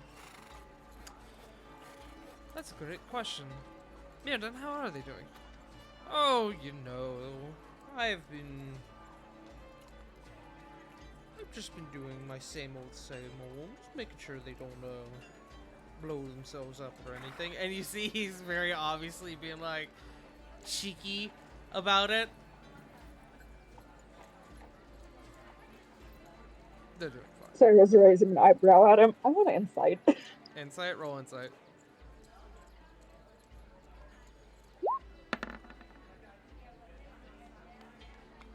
$20. He's just being cheeky because he knows you're from Okay. there. Okay. No, they're doing quite fine. They've had a lot of extra resources that a certain kobold was diverting away from the city that we've been able to use to help with the repairs. So, that's been nice. I haven't seen Cassius since this has been made. I assume Sarah's wearing like something that's hiding it, so she's going to kind of move the choker at her neck to show him. Show him what exactly? I'm sorry? The choker that she wears, the one that she had made with Nin's tooth. Oh, right. Cassius goes, gross. Hey, everyone's got to have their trophies. That is from an actual dead person who I once considered a very close friend. So, gross. And who tortured me. Still gross. You cannot change my opinion on this. Anyway. Yes, so. Business. I need to see the Umberwood. The Underwoods. For any Yes. particular reason? Council. Oh, I see. I see what's happening. Mm-hmm. That was something I myself did more than a few years ago. If you're going to do this, I suggest you think up of a good story. The tree likes stories. God's way to put me on the spot. I'm not putting you on the spot. He's giving you notice beforehand, so you don't fucking get jumped with, tell me a story. Does the Underworld still provide counsel since he is gone? That it does. I mean, it acted as a cocoon for our large dragon friend, but it isn't just the tree.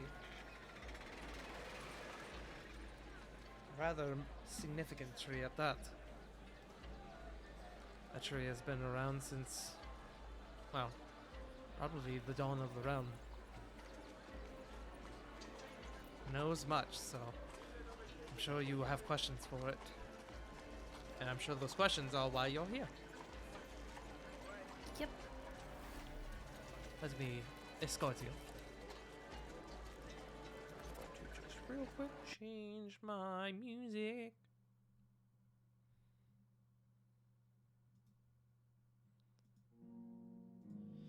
Cassius takes you both out into the garden area where the base of the Umberwood towers upward into the sky, high above the other trees around it, and casts that sort of almost eternal shade over the city.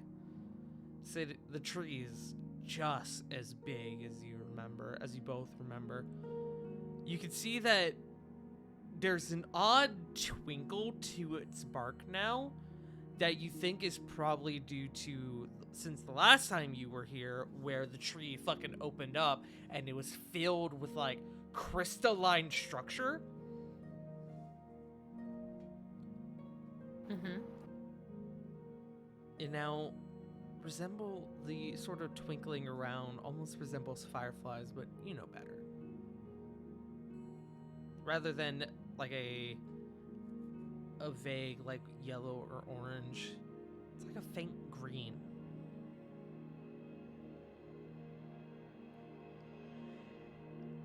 Cassius turns to the two of you. Did you want me to stay, or did you want to do this in private? Whichever. I don't care. I figured, honestly, you would continue having business with Sarah. Why do you have to phrase it like that? What? Nothing. Sagra's just Sagra's looking around. I actually wouldn't mind seeing more of the city and what's going on. Then how about we leave Corey to do this, and I will sort of show you some of the efforts that we're making inside the city. Are you okay with that, Corey? Are you gonna need me at all? I don't think so, and I'll be able to find you even if I do. Well, why you gotta make me a threat? What? Oh my gosh, Theon was right. We're losing our sense of humor.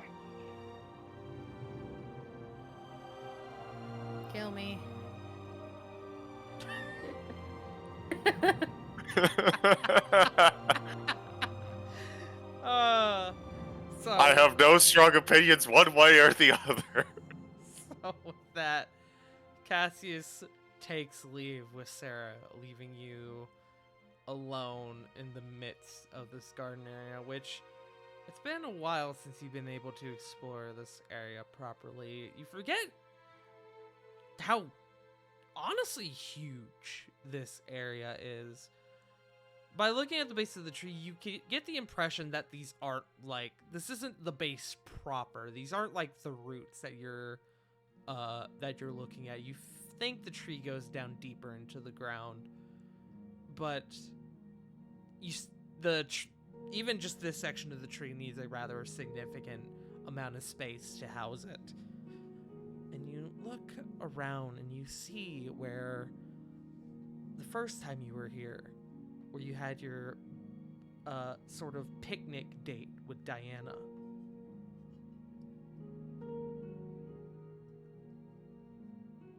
Right by the base of the tree. Mm-hmm. So I ask you, what would you like to do? Give me a second. I'm receiving counsel. You're perceiving counsel. I'm receiving counsel as I prepare to counsel with the tree.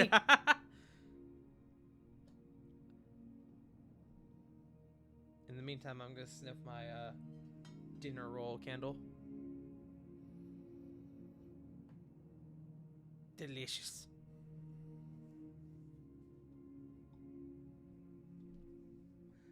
While Punk is doing that, Sarah, you spend the next while sort of walking around bits of the city. I almost said Cedric.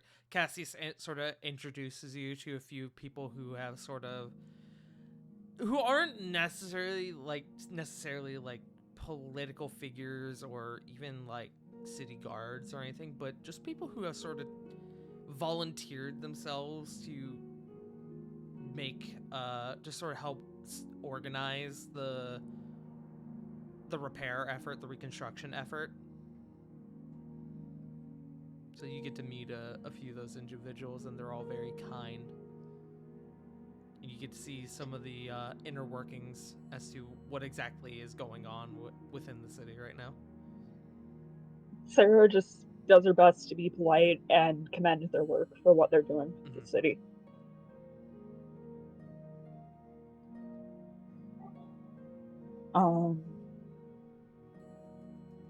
Are there any like important names that I should write down? Or? No, I didn't really give these people names. I can come up with a name real quick if you want a name. That's fine. I just wanted to make sure. I'm gonna give you a name. Okay. I'm gonna give you a name right now.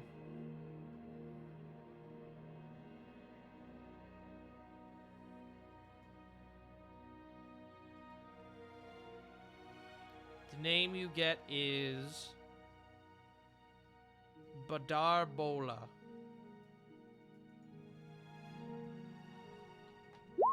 There you go. You have a name.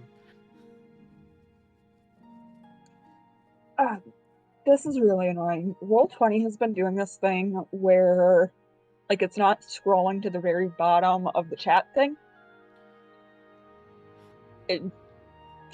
So I can only see, like, half the name. I don't know, that's weird. I do like this name that it got generated, though. Farto. He's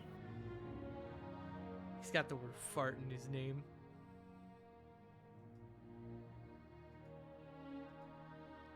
Alright, Punk. Are you ready to go? Yeah. Alright. What would you like to do?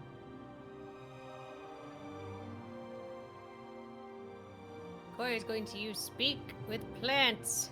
Speak with plants. Go ahead and throw that up for me.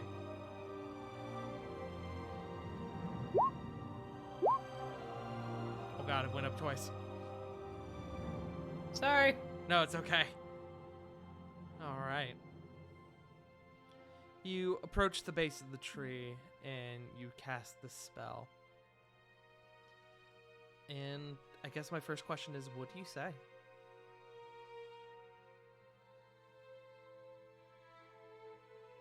Hello. You hear a bunch of other plants that are kind of in range of you go, oh, hi, hello, hi, hey, how's it going? What's up, dude? And then you hear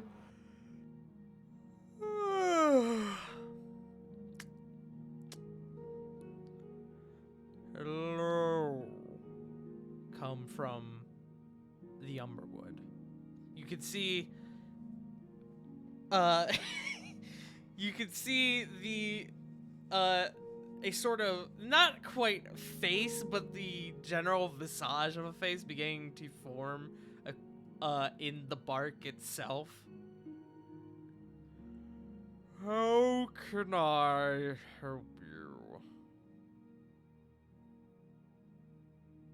I was wondering, with everything that happened here, were you okay? Are you okay? I didn't get a chance to ask when everything was going down. I have seen many things. War, peace, conflict, resolution. This is no more than part of the natural cycle of things. But yes, I am doing fine. Your concern is admirable. I thank you. You're welcome, Elder. Please. I was... Elder was my father's name. Okay, 'cause Elderwood. Elderwood. Yeah, fuck you. Fuck you, I thought it was funny. I giggled! Fuck you!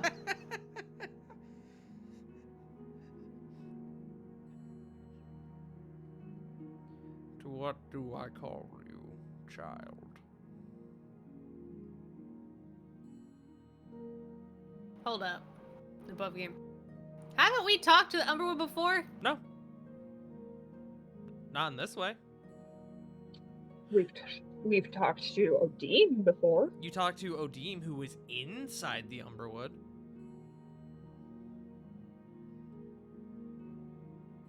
The tree has gifted you its sap before.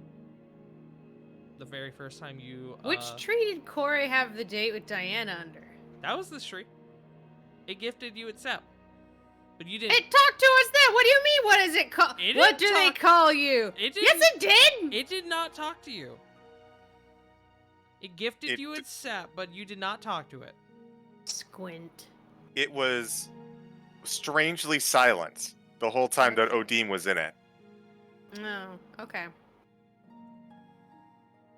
Alright, with that, now we're on the same page. Grumble, grumble, grumble.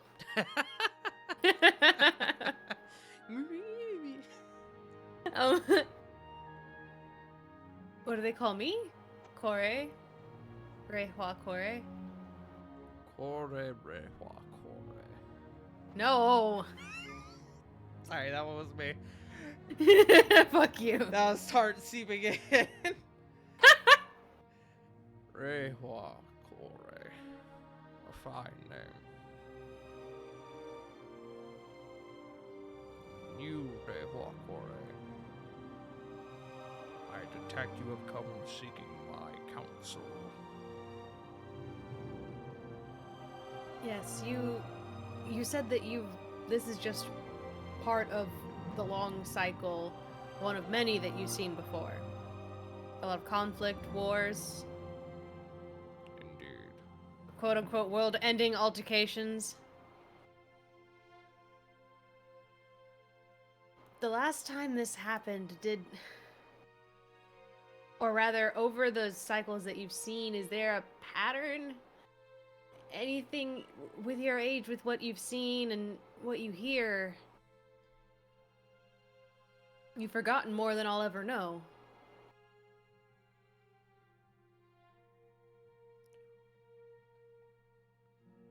Death. Death is part of the natural cycle. It comes for all. Many sooner than they wish. Many swift. But it always comes.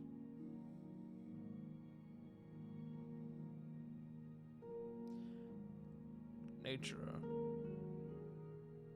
does not have a proper influence on death, but rather upholds its existence, its constants. Everything that lives dies. Yeah.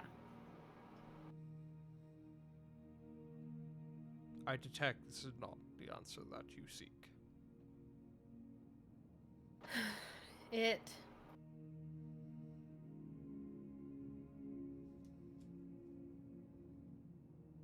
I guess I was wondering if. Like, how far do you hear? You see, as you ask this, the tree with the large gusts of wind seems to almost sway a bit, which you detect with how rather, while it is a brisk wind, it's still a massive fucking tree. Yeah! It does not sway easily. You do not sway! How dare you! With a bit The of audacity of this bitch. with a bit of a sort of This birch. Yeah. Shut up. With a bit Fuck of a you. sway, the tree goes, I could see great distances from this place, but my sight only goes as far as this place around me.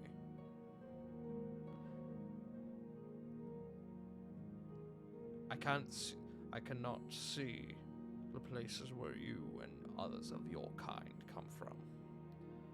I cannot see the many things across the world. But that does not bother me. Tart, is there a magic that allows you to green see, I guess? Green sea? Green searing? What is it called? Sorry. I'm not Just sure. seeing through. Is there magic for that? Scrying. Scrying allows you to Well, yeah, but I meant view through locations. the trees. For the Thought there trees? was. I don't think so. Somebody could correct me if I'm wrong, though.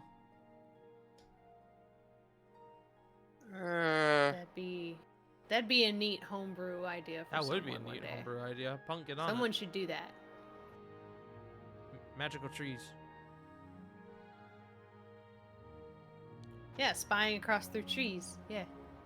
Like of great distances, like it could be like a higher level slot. Like You may be thinking Someone of should tree do that. stride, which allows you to move between Maybe. the trees. something like that, but with Yeah. mental ability. Someone should do that. Anyway, Yeah. continue. I can see through the eyes of my ilk around me. But that only goes so far. But I've still seen many things.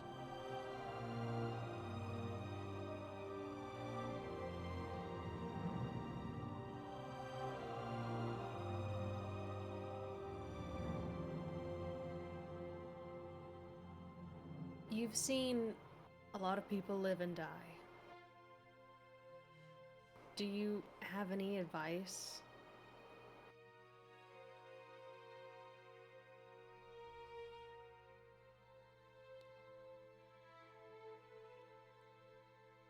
There's a moment where the tree seems to pause. Death is not a thing to be feared.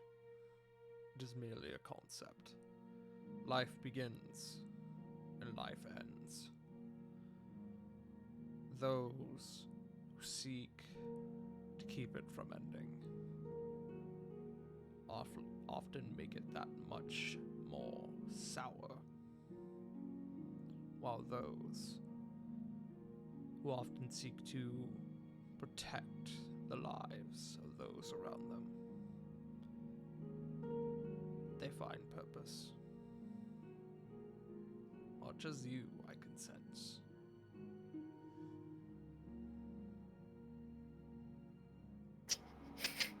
Sorry.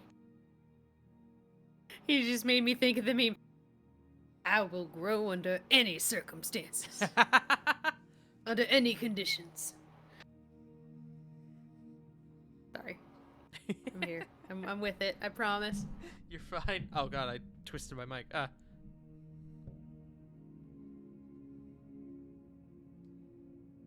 But with all death and all life, this world will remain.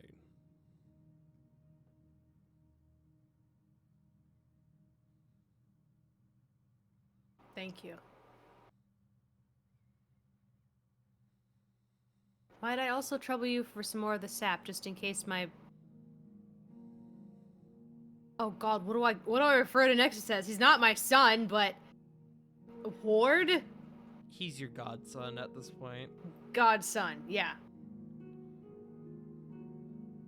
He's learning magic recently, and I worry that perhaps with all the growing that he's doing and the magic that he's doing, I worry that it will be a lot and the sickness may come back. A gift, then. And I will... I also offer you...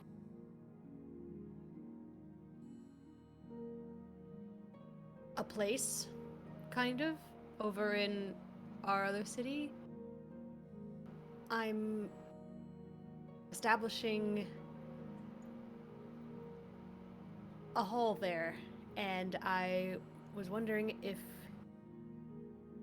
you wanted me to take a cut or something, if you wanted to extend your gaze and be in another area too, I guess. Make a persuasion check.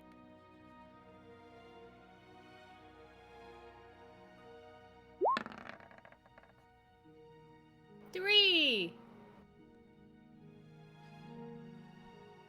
This gift I can bestow upon you.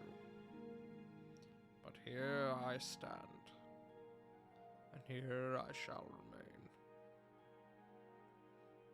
Though your offer is appreciated.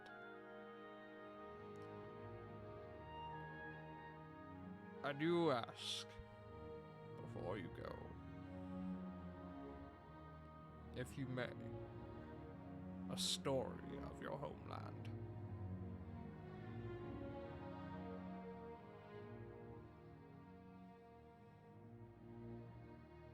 Corey will sit and cross her legs on the roots, and she will tell him the story of Kaya Gadir. Okay. Spend the next few minutes telling the story of Kaya Gadir. Do you also... Sorry, I'm trying to think of this. Do you tell, like, the really, like, in-depth stuff, or just, like, the basic stuff? Like, do you go into, like, the whole history and, like, everything they've been through?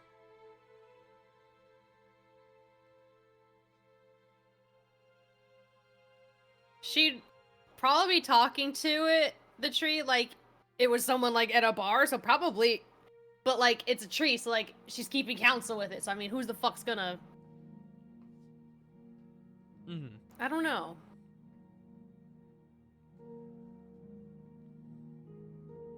I mean, she won't get, like, super into detail, but, like, she'll, like, also include, like, what they were there for originally and then what it became.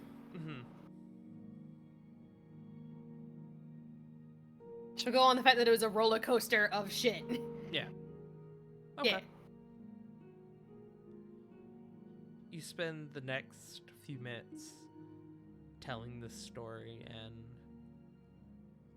once it ends, there's no response from the Umberwood. But you do see, similarly to how it did it the first time with your date with Diana, you see a bit of sap sort of oozing from the tree for you to take.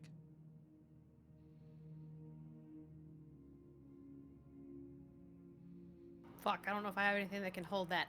Corey will empty out her water flask and put it in there. Okay, fair enough. I don't carry jars with me.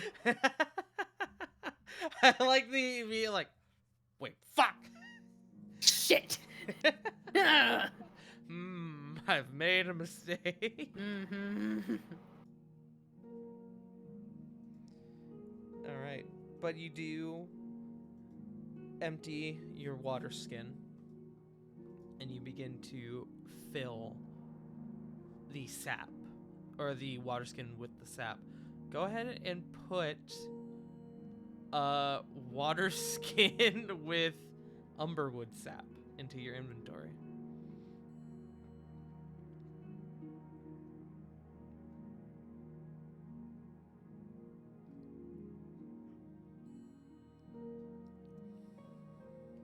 Done.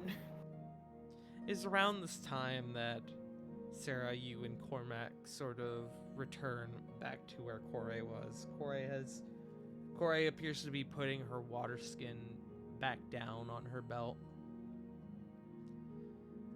Did you get all that you needed? Yep. Wonderful. Is there anything else I can assist you with?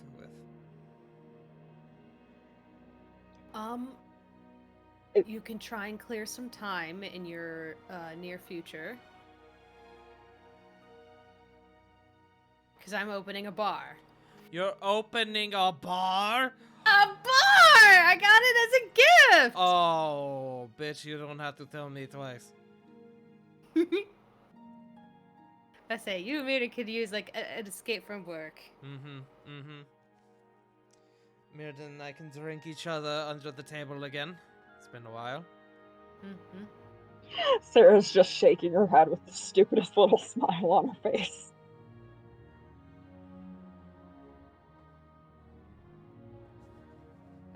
But besides getting shit-faced, is there anything else I can assist you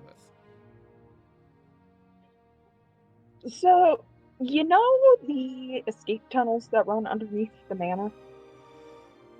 I do? Oh, excuse me. I do. There are some gems down there that we figured out make a blinding flash of light when you throw them, or they Correct. shatter. Correct. Could we get some more of those? I can go and snag a few, yes.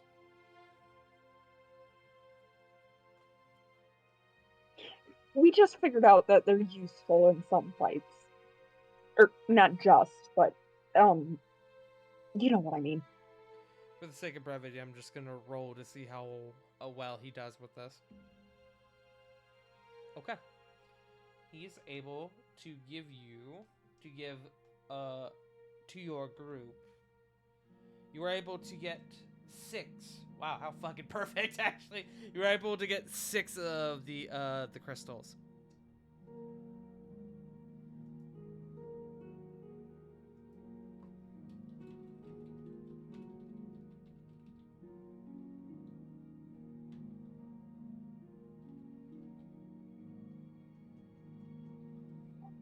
Okay, so then I'll distribute those when we get back. So you've talked to my tree, you've invited me for drinks, and you've stolen my crystals. Anything else? We're not stealing. I asked first. Stealing. I'm giving you free liquor!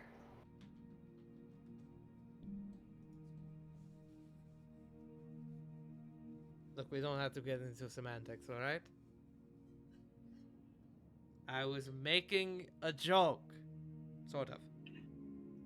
I assume Sarah's had Wind Needle with her this entire time, because, I mean, when doesn't she? That's a good point. How's my old bow doing for you, by the way? I was actually about to ask you about that, because I assumed this was meant to go to us, when we kinda vacated the city. Yes, that was meant to be your reward for rescuing the dear prince. And we all know how that panned out. Yeah. But I'm But glad it it- has made good use to you. Oh, it works amazing. I have never seen a bow like this. That bow was made by the Sycorax people and has been passed down through generations. Sycorax. The code word that you gave us for. Oh goodness, what was? I know it was a code word. What was it for?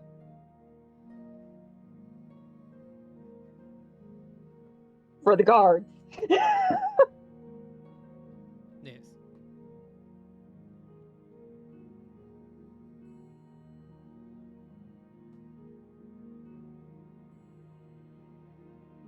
Good memory. That is like the one note I've kept this entire campaign.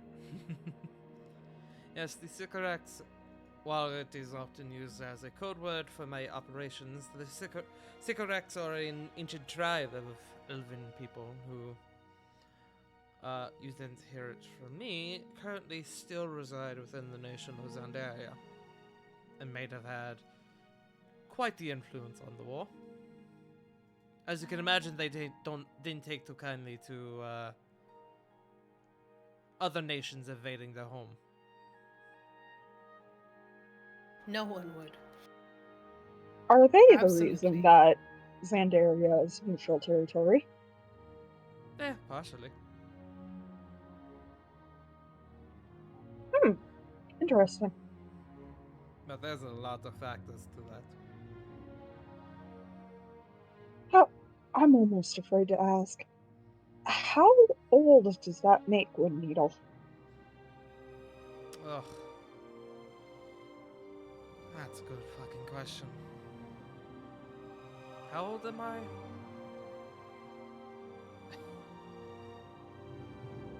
Benito is probably about 600 years old. Sarah's jaw just pops open. Hey, I said it was passed down through generations. My father used it. That- Eddie, you're an elf. Right. Correct. Holy shit. Does this surprise you? Just older than I expected. Well, damn. Ouch. I still think I Well, look it's- pretty good for my age. No, wait, no. I am No, only she- 232 wait, years old. wait. Gods above, I think Sarah, I'm you really so- fucked us now. I think I am still a ripe young 232. Mirrodin would agree. Totally not me. Yeah, of course Mirrodin would agree. Yes, he was the one who used the term ripe in the first place.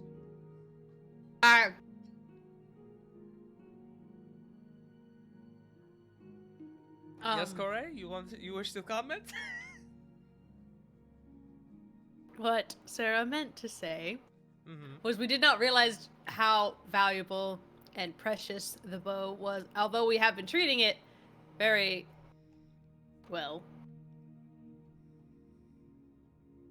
See, She and this is wasn't why I expecting like it. you to come with me. Yes, because you would run us into the ground. Ah! Words are hard, okay? Words are hard, and you end up shooting half of us. Ah, you too? Shut up. Yes, yes. Corbin quite literally has a list. Yep. Ah. Never seen one of those before. And you see he has a very long stare. So, where are you two going now? Are you returning home? Or did you have other business? I actually wanted to stop by Donfeld and check on my Yep, we aunt. go look for a turtle. That Okay, you too, go look apparently. for your aunt. I'll go look for the turtle. That is Wait, that is wildly different directions. My bad, Sarah. that is still very weird to call her my aunt. Alright, well, if you are looking to get to Dawnfeld, I can arrange you some travel means via my court mage. But if you're looking for a turtle, I don't know if they would be here or in Dawnfeld. Where did you last see them? Group. Well, we know for sure they fled Dry Hollow with the rest of the refugees. Yeah, they're not here. The last time y'all saw Herbie was in Dawnfeld, where he turned into a lion. Okay. Yeah, no, he's still there. Yeah, he's still in Dawnfeld. As far as we know. Yes, we're just going separate directions once we get there. I see. I see. So, I will provide you with transportation to Dawnfeld, and I will keep an eye out to see if your turtle friend is here within Dry Hollow, if perhaps they returned. And you are to inform me whenever this drinking event is to happen, and I will be there. Absolutely. I look forward to it. I do as well. But, with that being said, come right this way. And he takes you to meet his court mage, whose name I swear I still have, and I haven't forgotten, who is able to warp you all with their one teleportation spell, because they are not as high of a caster as some of your other friends. They are able to warp you to Dawnfeld.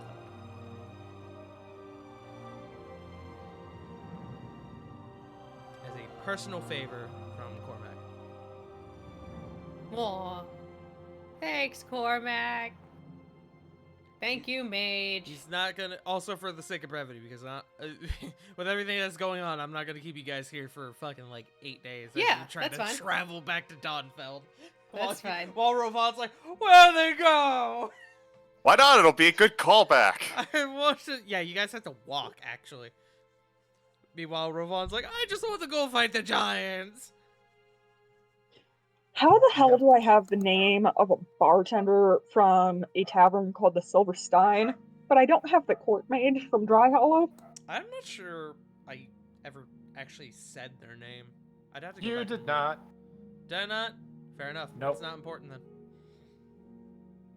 I can fucking give him any name I want. Fucking Kevin McFucknuts. Fardo McGuy. That's his name. That just. I like mine better. I was gonna say that Seriously? just. That just Kevin feels like your alter McFucknuts. ego. But you guys arrive in Dry Hollow. So Sarah is going to find Ilana. Corey is going to find Herbie. Yes? Is that correct? Gonna look for Herbie. Okay. Sarah is actually going I'll to sniff the him out. family's graves first. Okay. So we'll do Punk first. We'll do Corey first. Corey, make me an investigation check. Wait, you said you're gonna sniff him out, you said? No, that was a joke. I mean, if you wanted to snoof him, I'll allow perception. Snoof it is!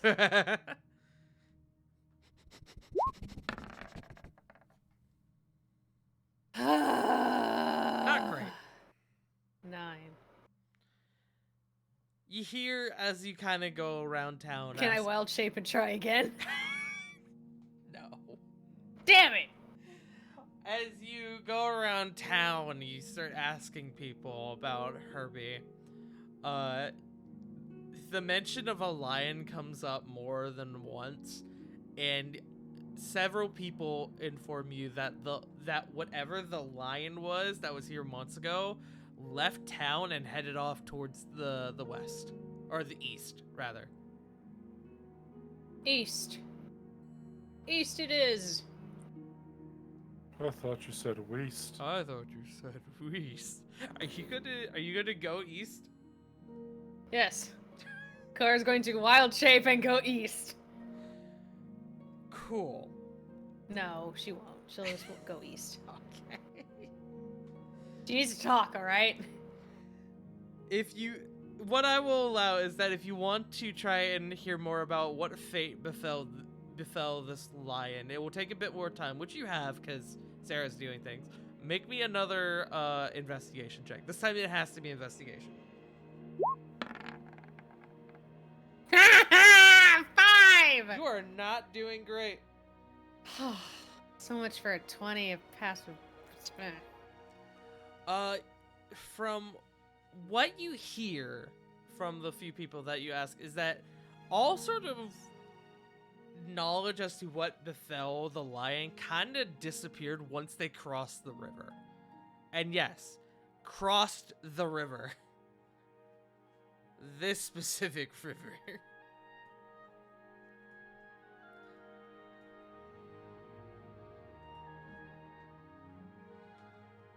Cora's gonna go down to the river. That's gonna be a rather lengthy journey. You're not going to be able to do that. God damn it. Okay, well, she's gonna make a note of that for later. Yeah, no, it's unfortunately She's followed the several rumor days mill. from Dawnfeld to the Evergreen River. Yeah. She'll make a note for the group. At least she's narrowed down some leads. I'm gonna make your next one shot, the search for Herbie.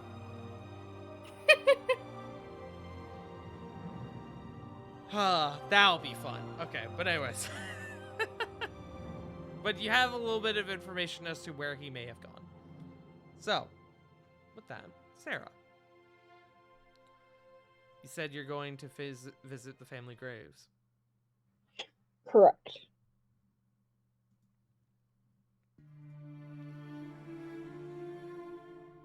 You go down to the cemetery where you find the graves of your family, your mother, your father, and now Weston. All of the graves seem to be untouched. You still see kind of leftovers from Weston's funeral, the flowers that were left. You see a fresh pair, which you presume to have been from Alana.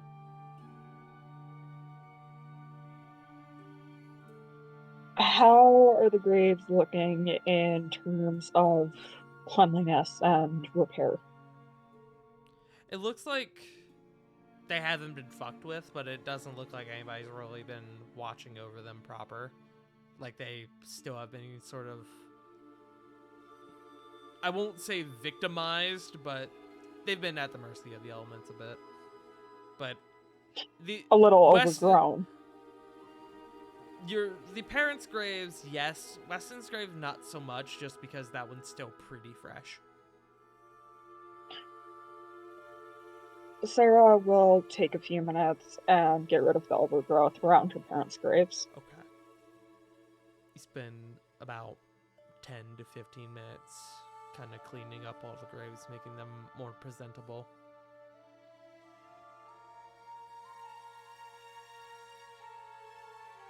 You feel a bit better having done so.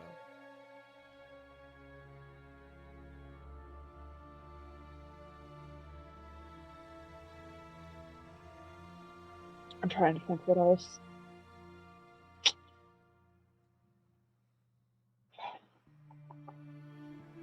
She'll probably just sit there for a few more minutes and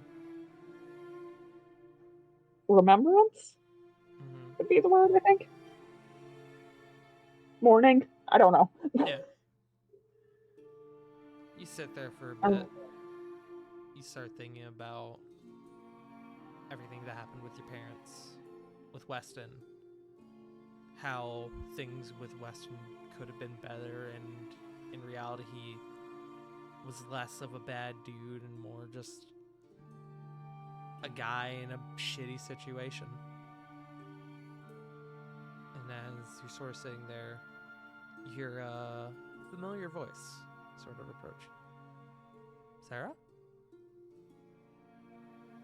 And you look to see Ilana Shah holding a fresh bouquet of flowers. Sarah will give Alana a smile. Hey, I was about to come find you. Well, looks like I found you. Visiting the graves? Yeah, I don't get to come back here often enough. Sarah, looking at her, you can see that she's put on a little weight. You know why.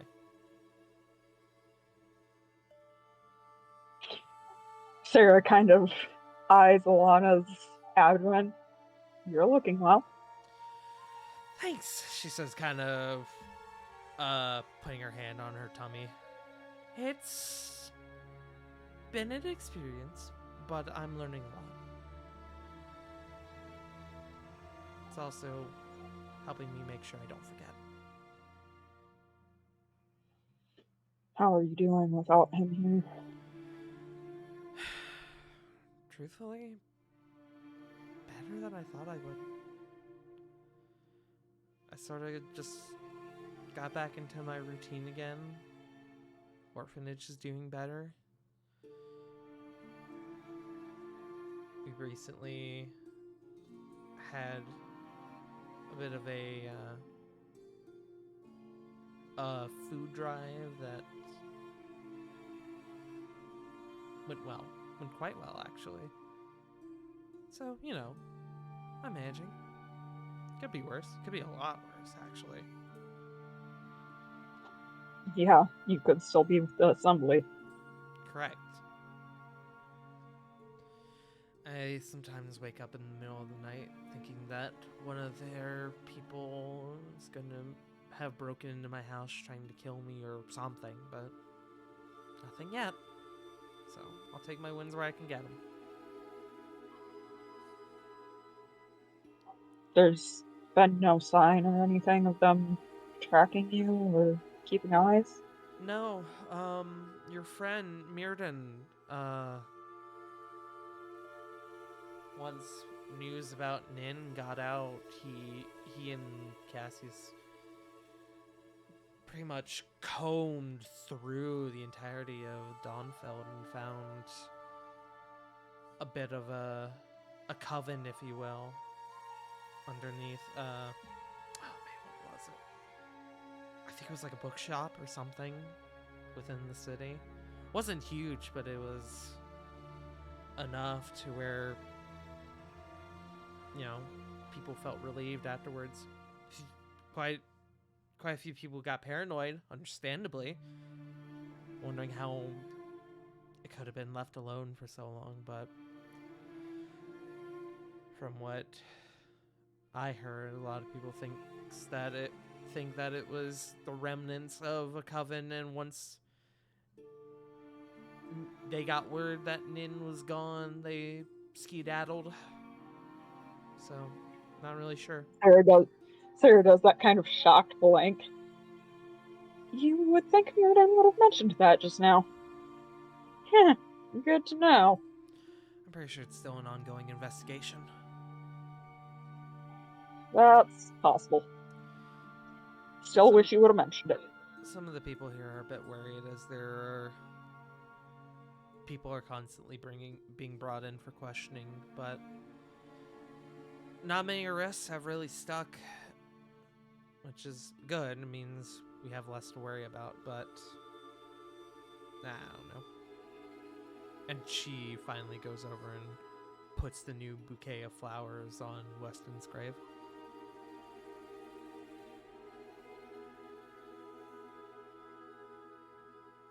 Things have certainly been worse around here. Yeah. Yeah, I'm sure they have. It's still strange to be back here. Yeah. I sometimes wonder if moving to a new city would help things a bit more, but I think my place is still here. At least until this little one comes along and she sort of rubs her tummy a bit. Well, hey, if you ever need to get away, we'd be happy to see you in Dragon's Reach. Oh, I can never live in Dragon's Reach. It's nice, but that's way too big for me. I Right? appreciate the Oh my offer. god, it's certainly. huge. I miss my quiet little cabin here. I mean, it's still there. Probably. I am No, going to look. it is not there. I Weston see. kind of burned it down. I see. I'm sorry.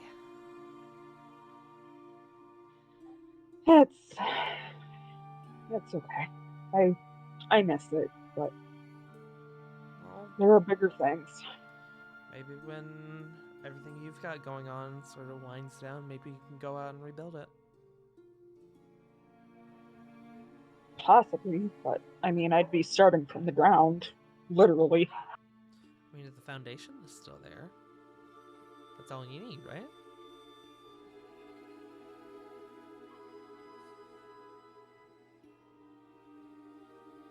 Sorry, dogs. Do you hear barking? Yeah. Well, I mean, How'd I we know get it's so far south, Mugsy? I don't know, boss. It's the last time that you make a left at Albuquerque.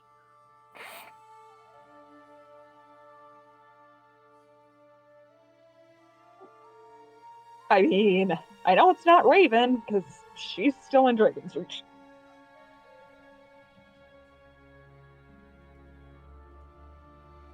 I presume you're probably heading back there soon, yeah?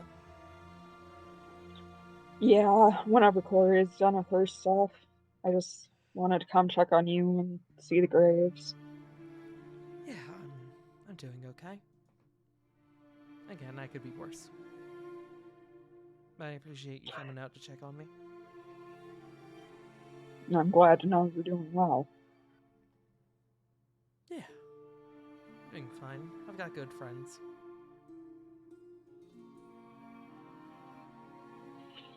Support is one of the biggest things.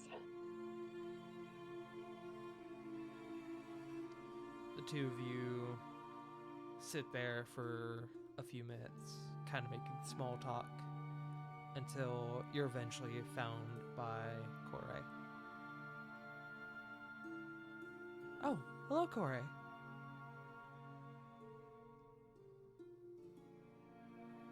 Hey.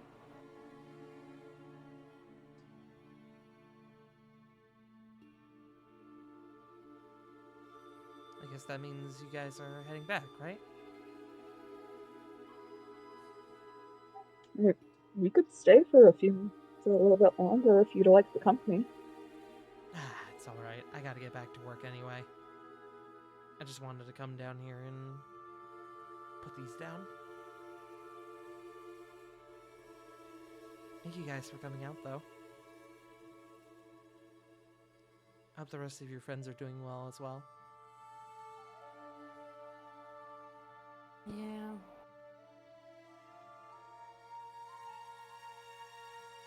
They're doing as well as they can be. As per usual. Aren't we all? Oh, the guard keeps us busy. Well, don't let me keep you guys then. I think you guys were coming out. Thank you You're for welcome. taking care of the graves. Yeah. It's been a bit hard to do it with the baby and everything, but I've been trying. I'll try to make it down here more often to help.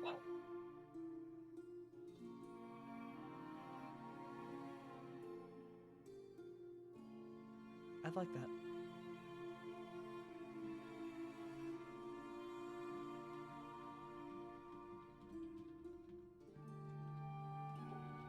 You also mentioned a food drive for the orphanage? Yeah, just something we wanted to do for the community, honestly. Right. Does the orphanage need anything? Blankets, food, pillows, clothes? Oh, please, I can't hassle you for that sort of thing. Lana, I live in a damn castle. I'm sure I can scrounge something up if you need it. Well, we don't need anything specifically, but we could always use new, fresh linens and such. If you have any laying around, I won't say no. I don't Of know how course. it would look having stuff from a castle, though. I'll try to make sure it's not too fancy. I'd appreciate that. And honestly, don't go too out of your way for us. Don't worry about it. We're getting by. Hey, it's my father's orphanage. The least I can do is help care for it. I guess that's true. Alright, well, you guys gotta get going, and I need to as well. Alright, just stay safe. We're doing the Onyx Veil goodbye. Yes, I suppose we are. And she begins to sort of take her leave, and she waves to you guys. I'll see you guys again soon. See you soon. And Sarah will look at Corey. Got the stone?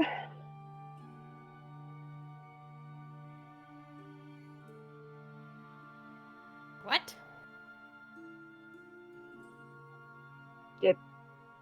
Did Theon not give you a stone to get us home?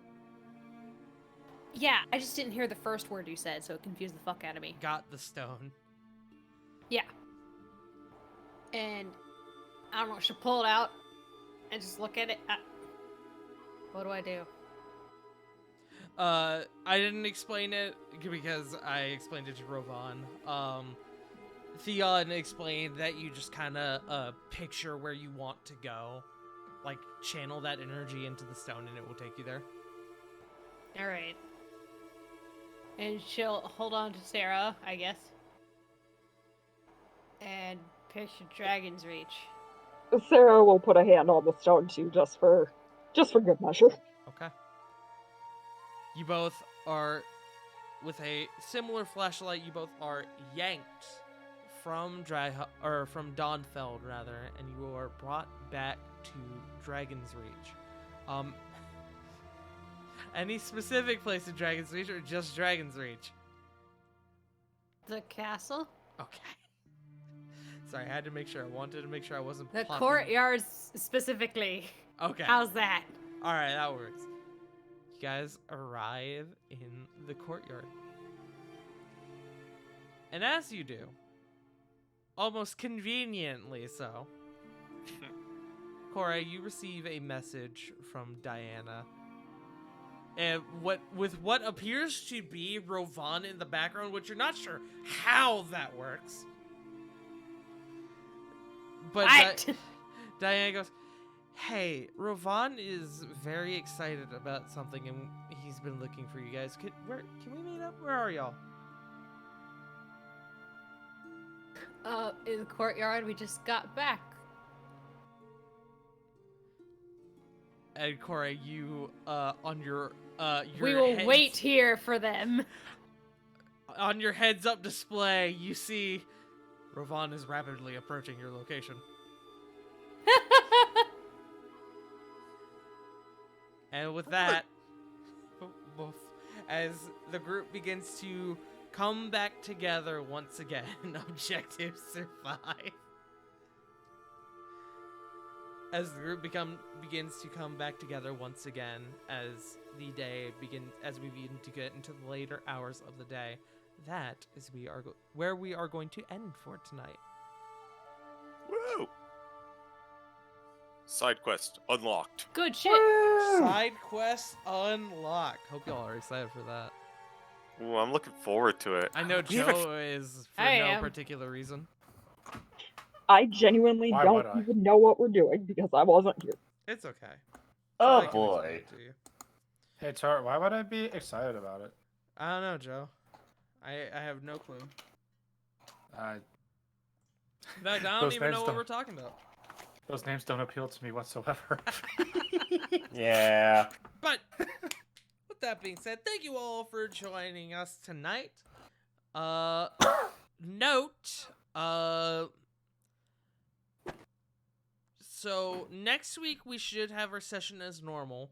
We're going to see what happens with the 26th, as I am likely going to be coming back from being out of town that day. So depending on what time I arrive back in town will determine if we do or do not have a session that day. So be on the lookout for that. I should know by next session, I would think. But with that being said, let's go ahead and start doing outros. Let's start with Sarah.